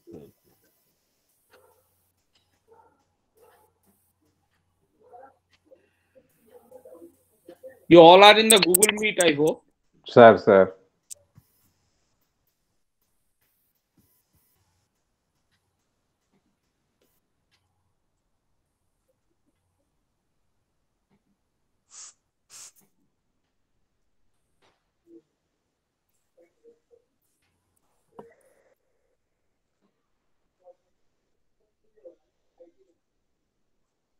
So this is taking some time. Anyway, in the meantime, let me start. So many things has already been told in the perspective of smart grid and renewable energy penetration into the grid. The basic philosophy in the Indian context in the area of renewable energy is to increase the solar photovoltaic penetration in a big way. No doubt, we are also going in a big way regarding the wind energy penetration also. These penetrations, as already told, are quite variable in nature. Now, when it becomes variable in nature, then we have two options to go for its controllability. One is we should have good amount of forecasting tools which are quite accurate, and that accuracy will make the forecasting more accurate. Now, even if you make the forecasting accurate, there will be certain amount of uncertainty always present in the context of your renewable energy. Are you able to see my slide now? No, sir. No, it's not coming, sir. Not coming. No, sir, it is not visible, sir. Just hold on. Is it visible now? Yes, sir. Coming now. Yes. Coming. Yes, professor. Yes. Full screen slideshow.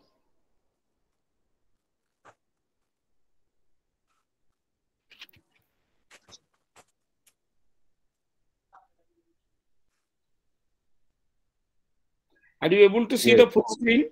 Yes, sir. Yes. So, what I was mentioning is regarding the controllability aspect. And you can see that whenever you go for a photovoltaic integration into the grid, this photovoltaic will follow a PV characteristics, that is the power versus DC voltage characteristics, and it is like a bell-shaped sort of thing. Now, when it is a grid integrated system, this maximum power point is the point where we want to go for the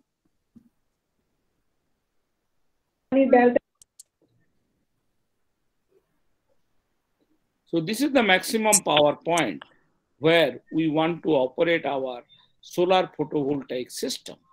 And at this point, basically the maximum power is obtained, and that gives rise to the maximum penetration and extraction of renewable energy possible to the grid. On the other hand, this grid integration overcomes a lot of storage requirement in the initial stage. Later on, maybe we can integrate more and more storage when the storage cost becomes lower. But there is again one important point we should remember, that if we try to operate always at the MPPT, that is the maximum power, then there will be fluctuation due to radiation variation. Hence, there are certain proposals that instead of operating at the maximum point, operate at a derated operating point, so that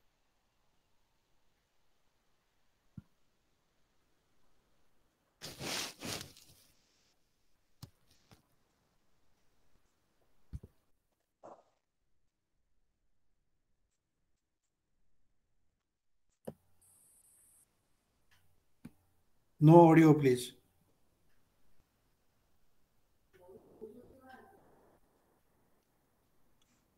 Sir, you are not audible, sir. Mr. Sir. Let us wait little. 1 minute.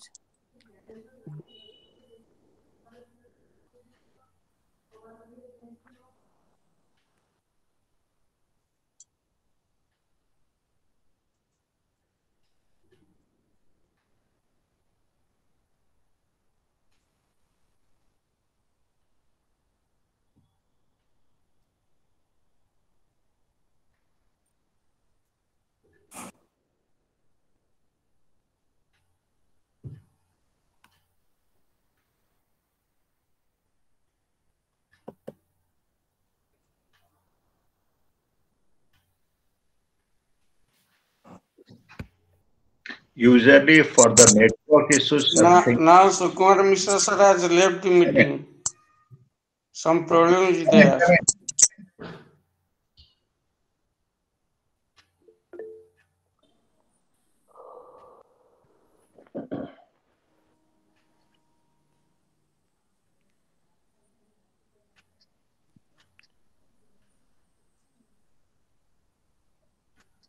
I think he has to log in again. I think by mistake, probably he has left.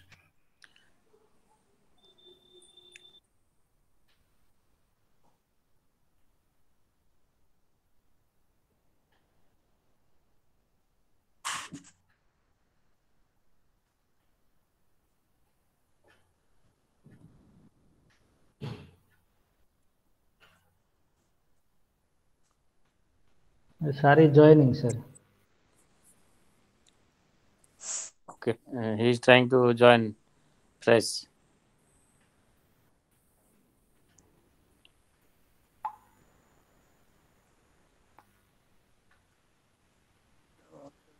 Network issue that side.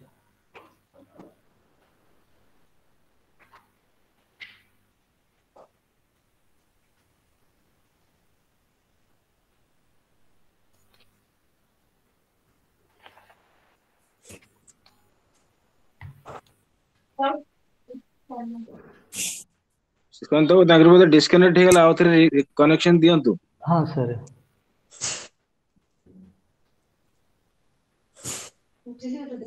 पारी sir let other speaker to speak, sir connect हुआ जाए। We can hear your audio, you can carry on.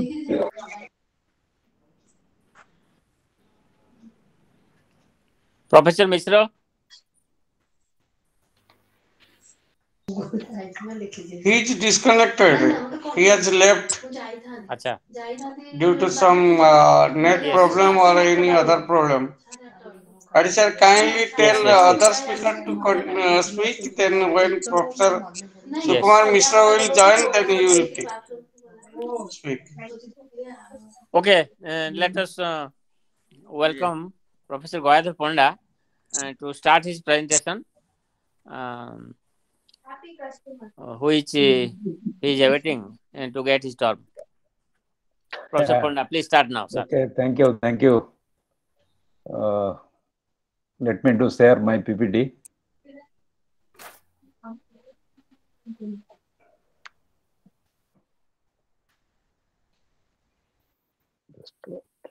Sir will join, sir. Yeah, sir will be joining. Sir, actually that muted. Sir has joined already. So you Yes, are not sir. able to hear me? Yes, sir, we can hear you. What happened? Sir, we can't hear you, sir. Okay, Mr. Sir, please start. So up to which point you have heard me? You are showing that maximum power point tracking curve. Acha. Okay.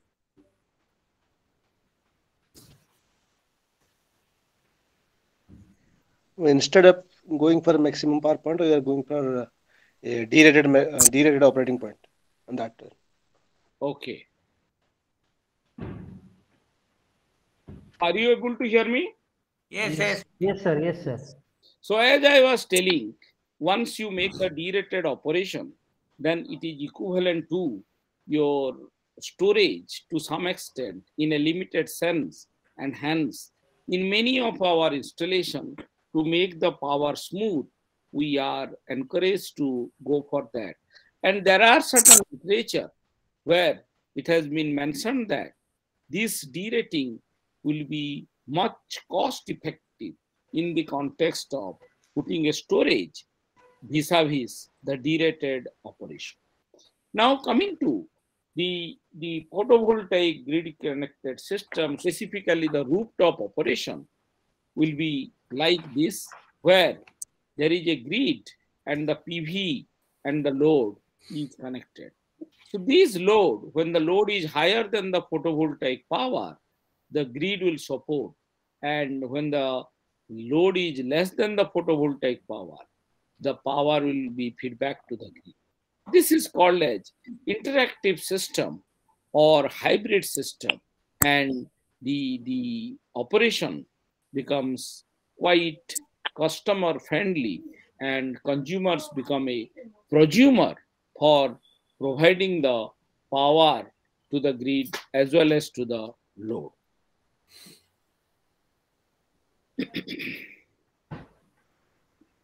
So the real and reactive power need to be regulated, and the reactive power is regulated by a 90-degree component of current, and the real power is regulated by the in-phase current, and the real power is related to DC voltage fluctuation, whereas the reactive power is related to AC voltage fluctuation. Now coming to the Indian context, this grid-connected photovoltaic system plays a very vital role. On the other hand, since this grid-connected system without storage, the reference signal is not obtained. In many cases, specifically in institutions and little bit bigger establishment, they use a diesel generator set to produce the reference. And they operate the photovoltaic, the grid connected photovoltaic rather, in a isolated microgrid fashion. So this operation is quite common in the Indian scenario to operate the solar photovoltaic grid connected mode to the off-grid or the microgrid operation. Now, this impact of solar photovoltaic into the grid will play a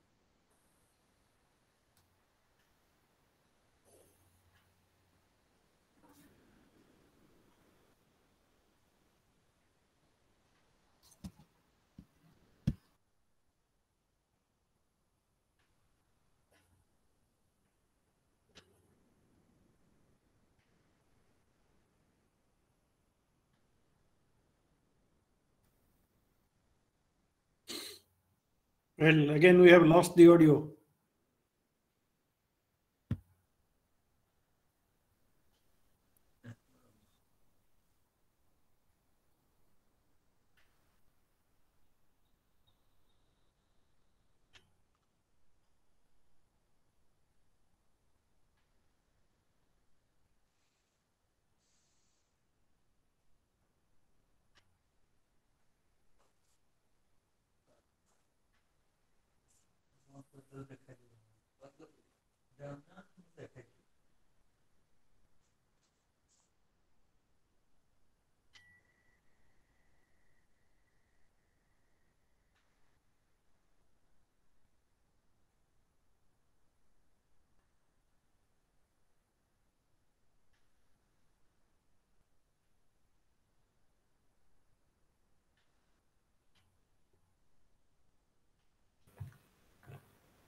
sir sir सार को laptop रे टिके charge नहीं तो disconnect हो गले next speaker continue करंतु तापर सर को दे देबा sir sir sir sir sir Gayadhar Panda sir sir next Yes, yes.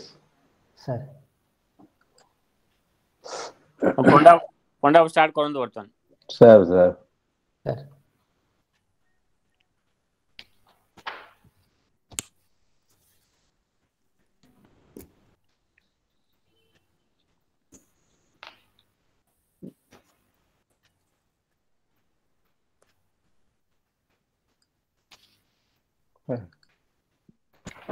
Yeah.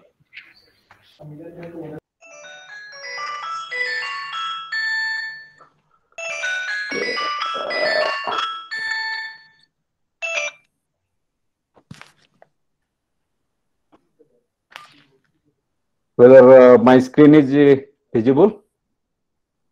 Yes, it is visible. Yes, sir. Now it is visible. Okay.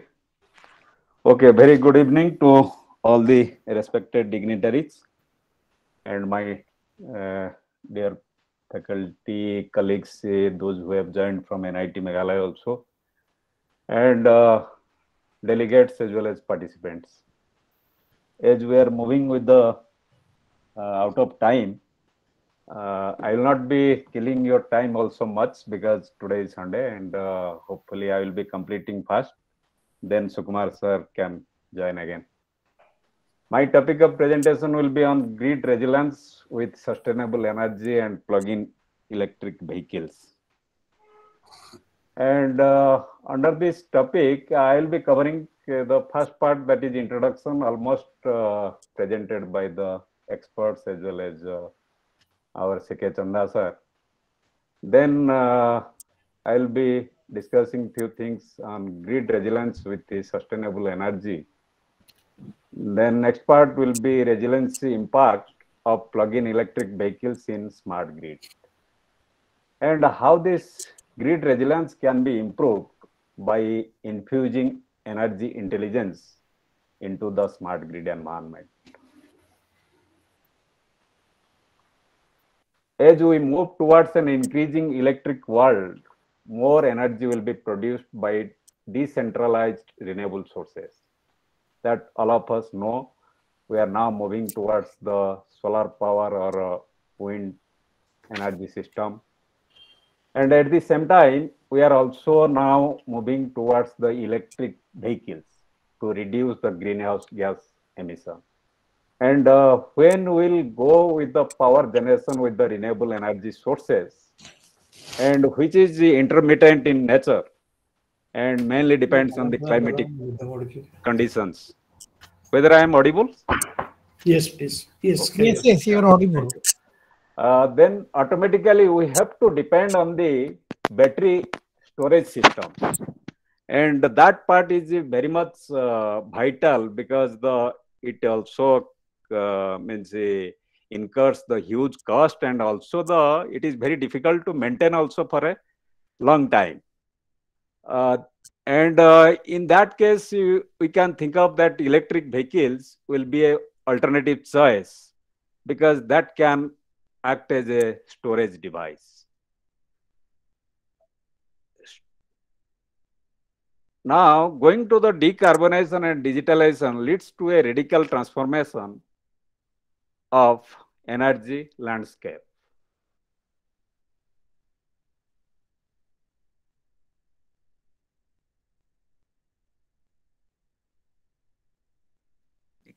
Increasing integration of power from renewable sources often decentralize the system with multi-directional energy flows, which possesses challenges to the power grids. As we told before also, that when we are integrating the renewable sources, and now we are the passive consumers, but when we'll be coming towards the smart grid environment, at that time we can produce it at the same time. Also, we can consume the power. Then the information technology is very much essential, and we can get the accurate information. Accordingly, you have to decide whether you will consume or you can sell the power, or you can produce the power. And we talk about the grid resiliency with sustainable energy. As already we have discussed that what is the grid resilience, and mainly the grid should be in a position to do its normal functioning under the very critical conditions like the earthquake, floods, ice storms, etc. What already discussed by Chanda sir, that will not be discussing now.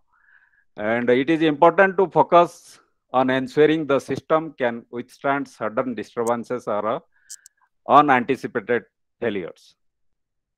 The grid condition is evaluated based on its functionality, which is grid ability to provide a reliable and good quality of power supply to serve its customers. There are different ways to evaluate the grid resiliency under the different conditions by connecting the wind farm, or you can take the PV panels along with the battery system. We can analyze the grid stability or grid resiliency. As we know that plug-in electric vehicles referred to as an electric drive vehicle is a vehicle which use one or more electric motors for propulsion. A plug-in electric vehicle is a electric vehicle that uses rechargeable batteries or another energy storage device that can be recharged by plugging it into an external source of electric power, usually a normal wall socket. Here you can see there are different ways of charging of the electric vehicles. We can say the vehicle to grid or grid to vehicle. There are three ways of integrating the electric vehicles. That is grid to vehicle, vehicle to building, vehicle to grid. Similarly, there are different ways of charging also. Means in some applications you can go for the level 1 charging, level 2 means that is low charging as well as a semi-fast charging, fast charging, depending on the applications. If it is a household purpose, you can go for the low level charging. If it is a commercial or industry purpose, vehicles can be charged too fast because depending on the timing available. Impact of the plug-in electric vehicles on grid resilience. A resilience impact is important as the increased use of plug-in electric vehicles, and especially the clustering of plug-in electric vehicles in one area. Because at a time we cannot charge all the electric vehicles together because it will have a very much impact on the load demand. In that way, you can do some kind of clustering mechanism, and depending on the distance, you can think of which of the vehicles will come first for the charging purpose. And so that the demand side management can be monitored.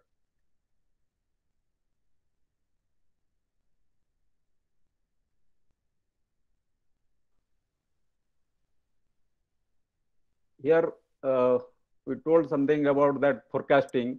Here you can see there are different types of charging, that is slow charging or low level charging, and another is semi-fast charging and fast charging. Depending on the forecasting data, we can think of which of the electric vehicles will be charged fast and at what point of time it should be charged, and at what point of time the electric vehicle can be act as a storage and it can be discharged.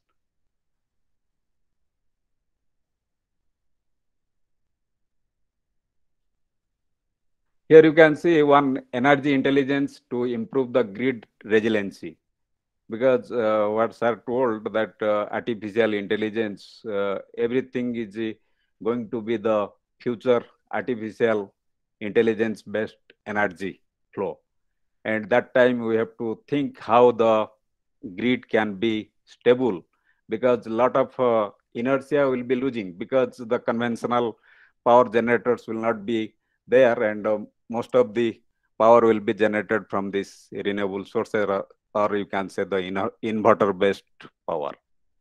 And that time the stability issue will be a major issue.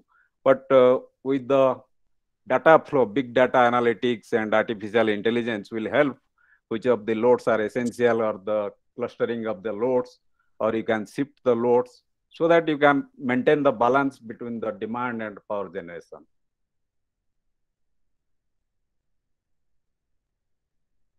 I will be coming to this conclusion. The renewable energy is a powerful resource for the future global development in the context of climate change and resources depletion. Artificial intelligence implies new rules of organizing the activities in order to respond to these new requirements. It is necessary to improve the design of energy infrastructure and deployment and production of renewable energy in order to face the multiple challenges that will affect the sector's growth and resilience. In the near future, a large number of electric vehicles connected to the power grid will add a large-scale energy load that may create a instability in the grid. Thank you. Now I will conclude my presentation here. Thank you. Thank you very much, Professor Panda, for your elaborate presentation within the optimized time factor.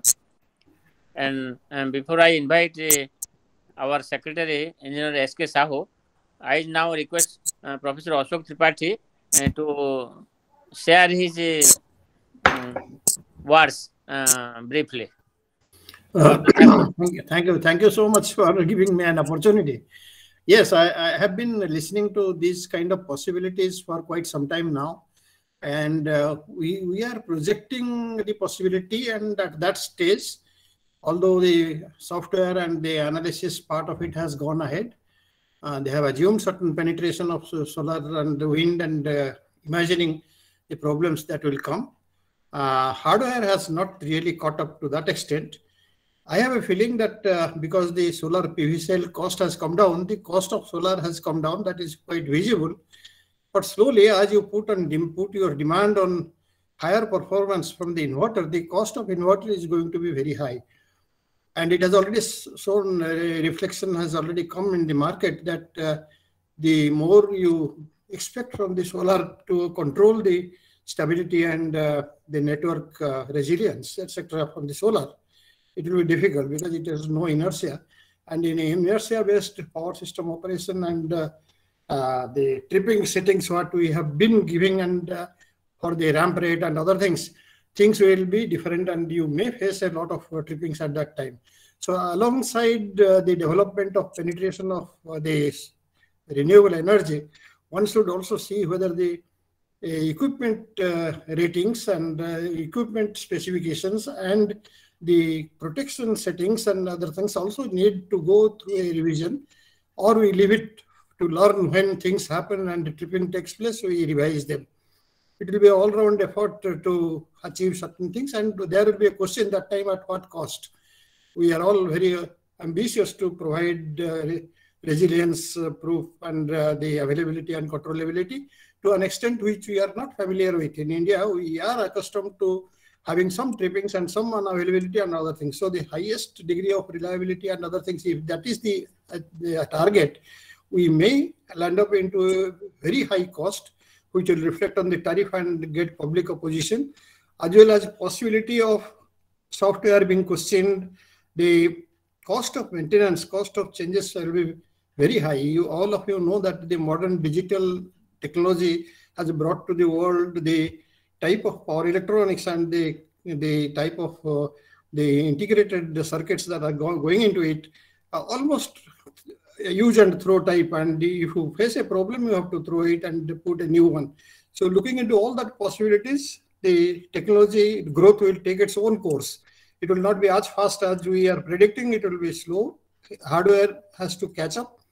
I always propagate in all these forums that the technology as it is getting absorbed must penetrate into the college level, school level, and the training level of the utilities, so that they know how to handle things instead of giving it outright and getting it outsourced through multinational companies. So at this stage, I don't want to take more time, but only a word of caution that let technology speed take its own course, hardware catch up with the software, and in no case the customer should be burdened with extra burden because of digitalization. Thank you. Thank you. Thank you very much, sir, for sharing your thoughts. Now I invite our Secretary Engineer S.K. Sahu to present his address. Mr. S.K. Sahu, Secretary.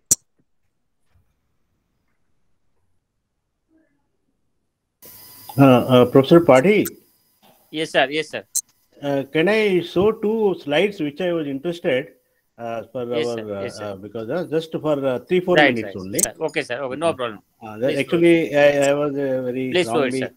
Yeah. Please show it, sir.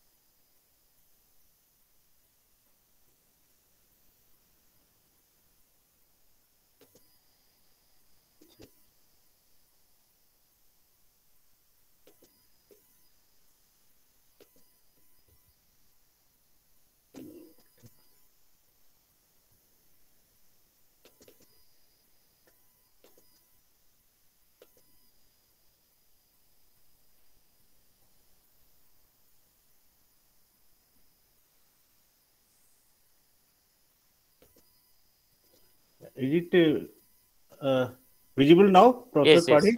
yes, sir. Yeah. 100%. Just I was visible. a bit interested after Professor Tripathi just now telling. So this is the southern region. You see how Professor Chanda was talking about is highly practical, and that will be in reality. This is how the southern region REMC is actually working now. And latest figures I could not get because there were some restrictions to share on the public domain. Yeah. So I got it last year, that is July 2020. This is how the megawatt presentation, megawatt, and also each state also we are having, and they are very performing very well.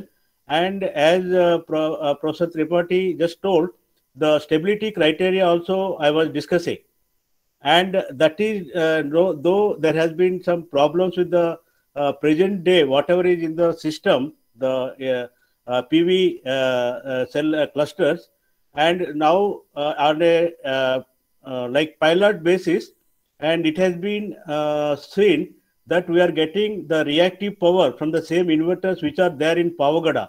I am telling an example of Pavagada, which is there near Bangalore. So I was there and I have seen those system also.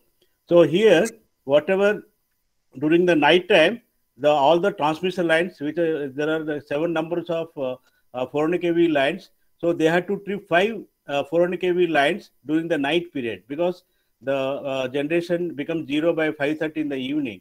But later they could see for 1.5 months, around 45 days, they had tried, and now the reactive power of around 500 MVAR.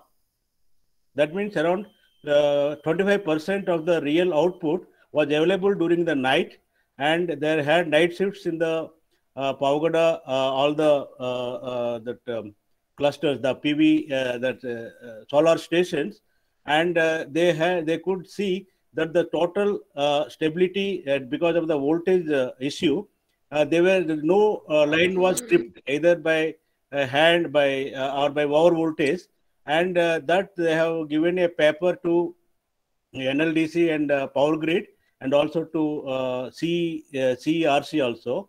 Now, once it is cleared, what I find with the present day, we like the PV generators which have been done in the last 4-5 years, means after 17-18, they have got inherent capability of the MVR generation also. But as Professor Tripathi told, the conflict will be the cost. because the power purchase agreements were for the only the real power.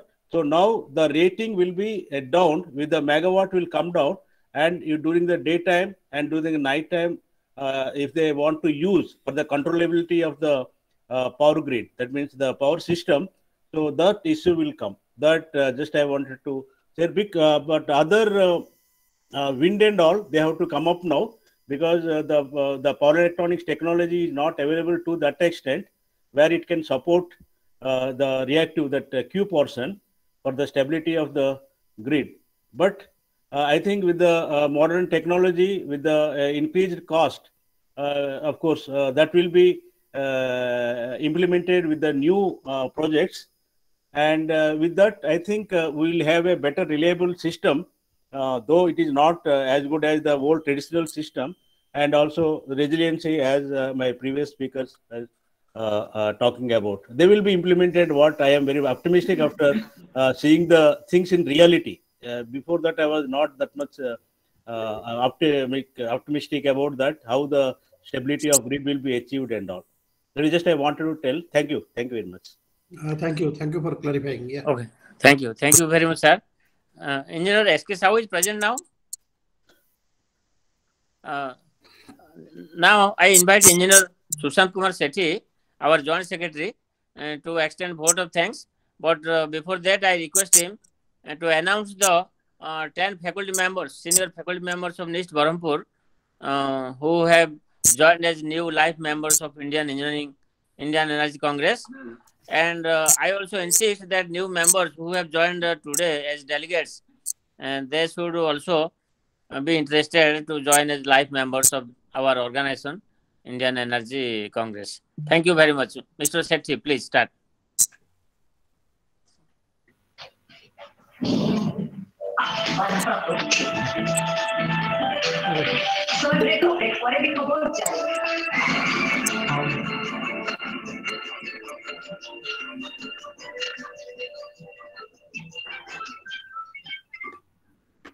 Mute, please.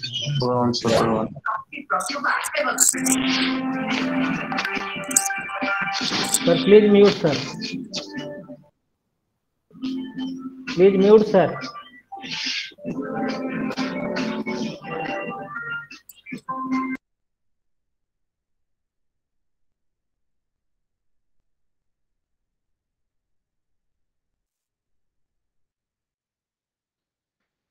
Professor Padhi, Mr. Tarun Padhi kichhi କହିବାକୁ ଚାହୁଁଛନ୍ତି ବୋଧେ.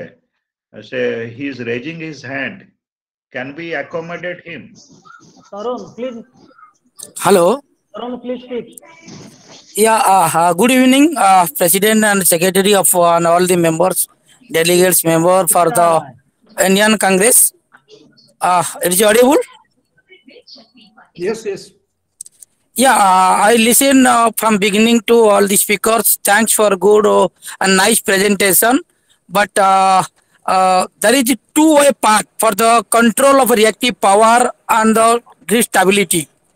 Okay, only that is not a problem in generation station also. Today, whatever we are using, all the inverter all have the capability to consume the reactive power and produce the reactive power to give the strength and the reliability and the reliability of the grid.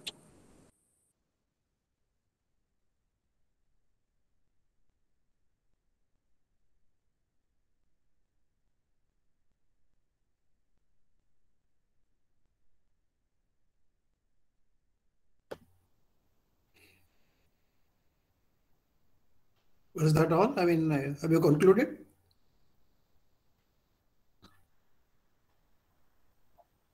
I think Mr. Padhi has made his point. Now let us go ahead with our original schedule. Sir, sound is coming. So when please mute, sir. Hello. Please mute. Hello. Hello. Sushant, go on. Mute, man. Yes, yes. Hello.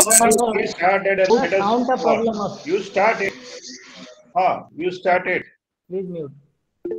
Please, Tarun Padhi, please continue. Hello. Yes, audible. Can I continue or you conclude? Continue, please continue. Yeah, in international market, every country is producing the, as per the CRC guideline, the PPC install at the plant site and the grid can support in the reactive power. PPC means there is a power plant controller. And before the charging of any renewable energy, either or the thermal and the other plant, we have to, before commissioning, we have to carry out the grid compliance test, which can be compiled the stability of the grid as well as the plant can carry out the reactive power or not, other than power factor, source, voltage response, and frequency response as well. That is not happening in India. Due to that, we are facing some problem. There is a question mark for reliability of our grid. So, government should think about that. As per CRC guideline, every plant to be installed and government to be give the support for the reactive power purchasing when grid required. I don't think there is a cost implication when we give some reactive power produced to generation station. Because if you sign the PPA dually, either the plant also consuming some auxiliary consumption, his debit net energy is billable. So we should in PPA also single line confirmation given if some reactive power required in same price they can purchase, grid can purchase to give the stability of the grid. So my intention is to say government should think about how to give the grid stability. I don't think there is a inverter now, whatever you are using, the capability to consume the reactive power and producing the reactive power, if grid can purchase that in same rate which they are purchasing the generation. Thank you all. Tripathi here, just 1 minute.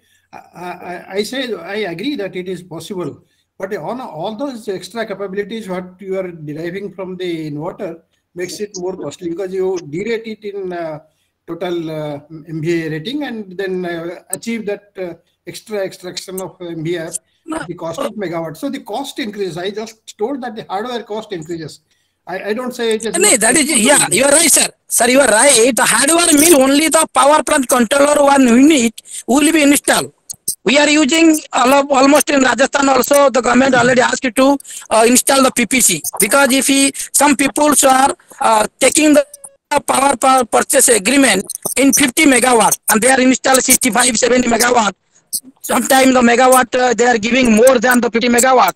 So to obstruct that, as for the PPA guideline, we have to give the power only for 50 megawatt highest. Then the PPC will come. There is a power plant controller system we can install. That is beneficial for both sides, for generation plant and the grid also. And it can control the reactive power, voltage and frequency as well as the grid. So when the part of the grid reactive power is increased, then the real power will decreases. Then there is a loss of developer. So for giving some amount of that the reactive consumption with the real power, it will suffice the grid reliability. That is my point. Well, agreed. I think you have to compare the increase in cost vis-a-vis putting a static wire compensator in the system. I think maybe it will evolve as we go ahead. We will evolve it. I mean, the best option should be to see that cost is kept minimum. Yeah. Yeah, that is a no cost implication, sir. I am purchasing. We have done. Thank you, gentlemen. Mr. Party and Mr. Tripathi, thank you very much for your input. So I am calling Sisir Babu, our secretary, to put his point. Sisir Babu. Sir, I am audible? Yes, you are perfectly audible. Please go ahead. Party sir, now I will speak. Yes, sir. Please continue, sir.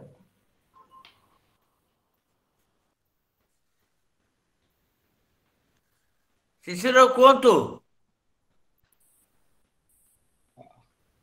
I think Sisir Babu's connection is no, I mean the network is unstable. So let us conclude the session with Sushant giving a vote of thanks. Sushant, please go ahead.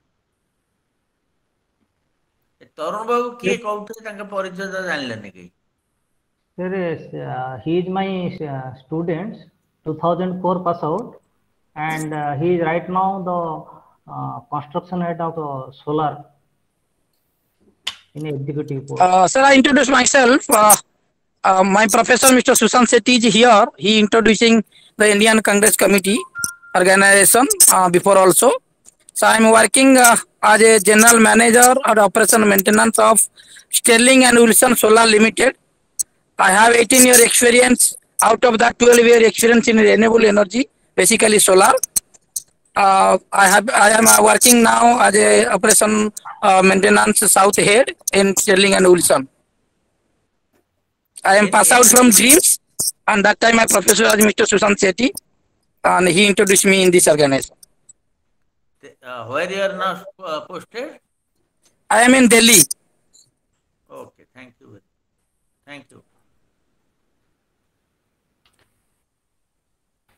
Okay. Sushant, Thank you, Jai Jagannath.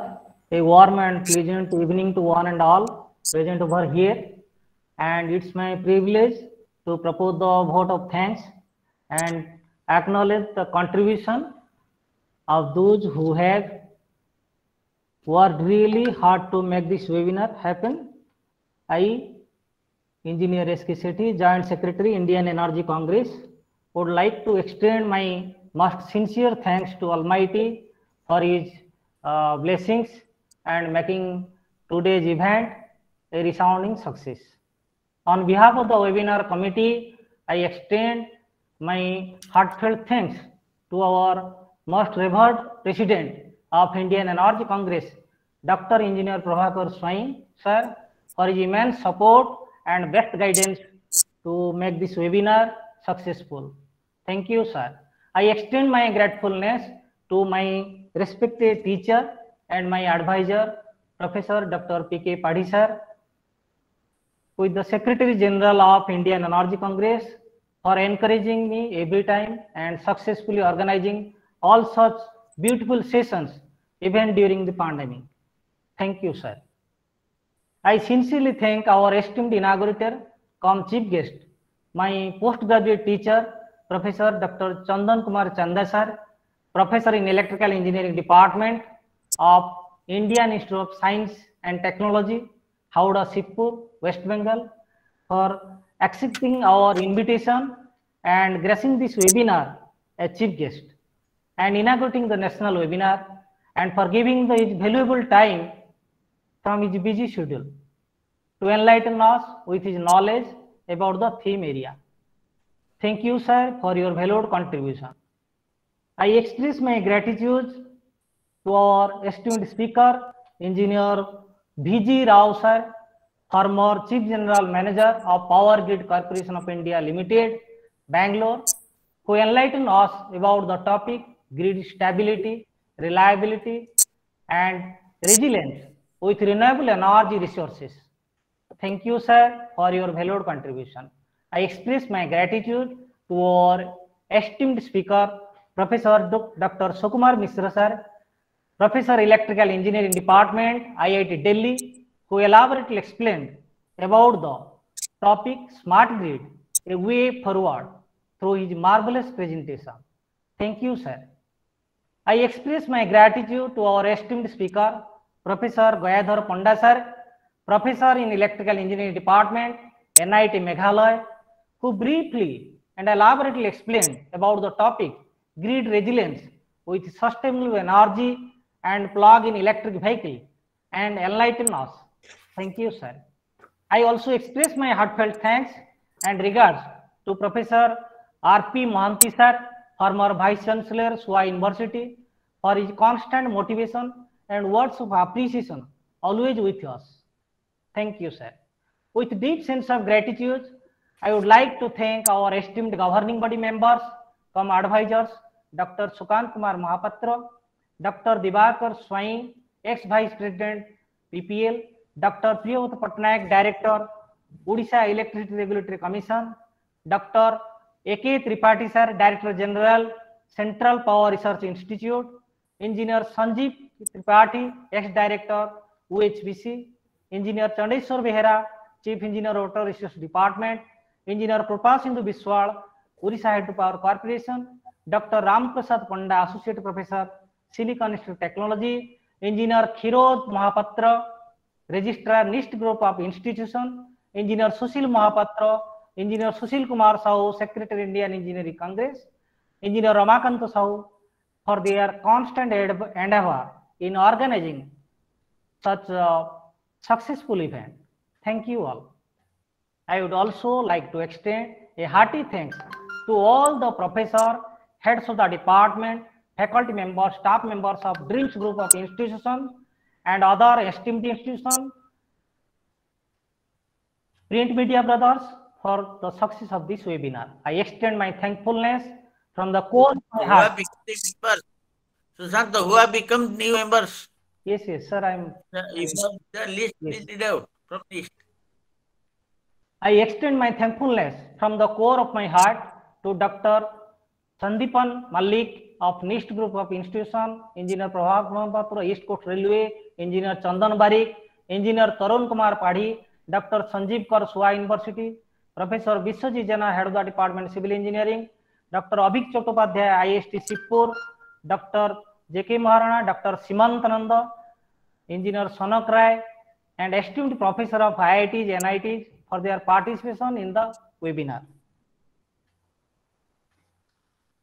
And some new members recently joining with us. Dr. Sandipan Malik, Department of Electronics Communication Engineering.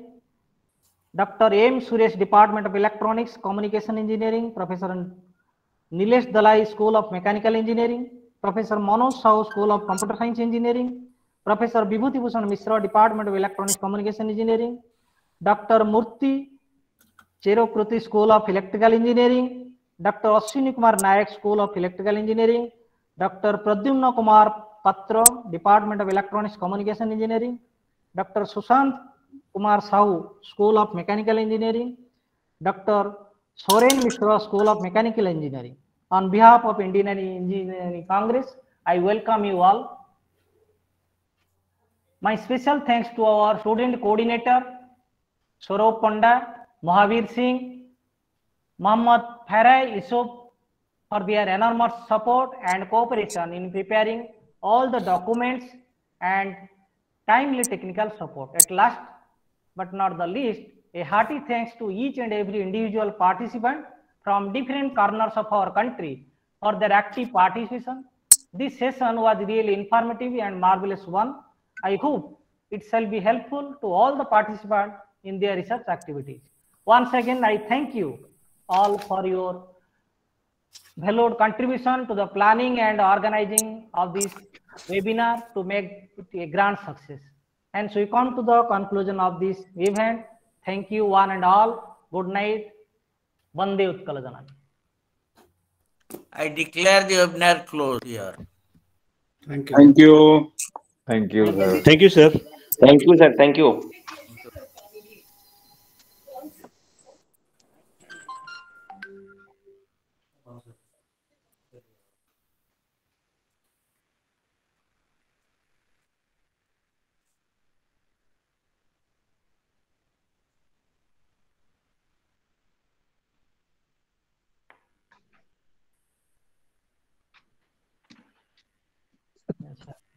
Way to close the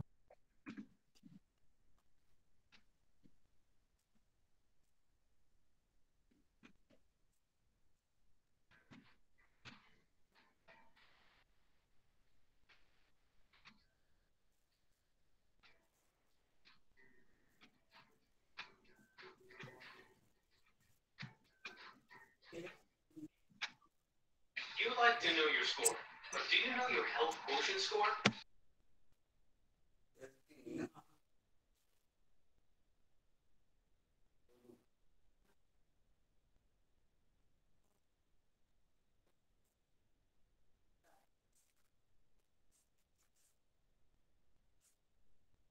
बाबा बहुत कर दे तुम्हारा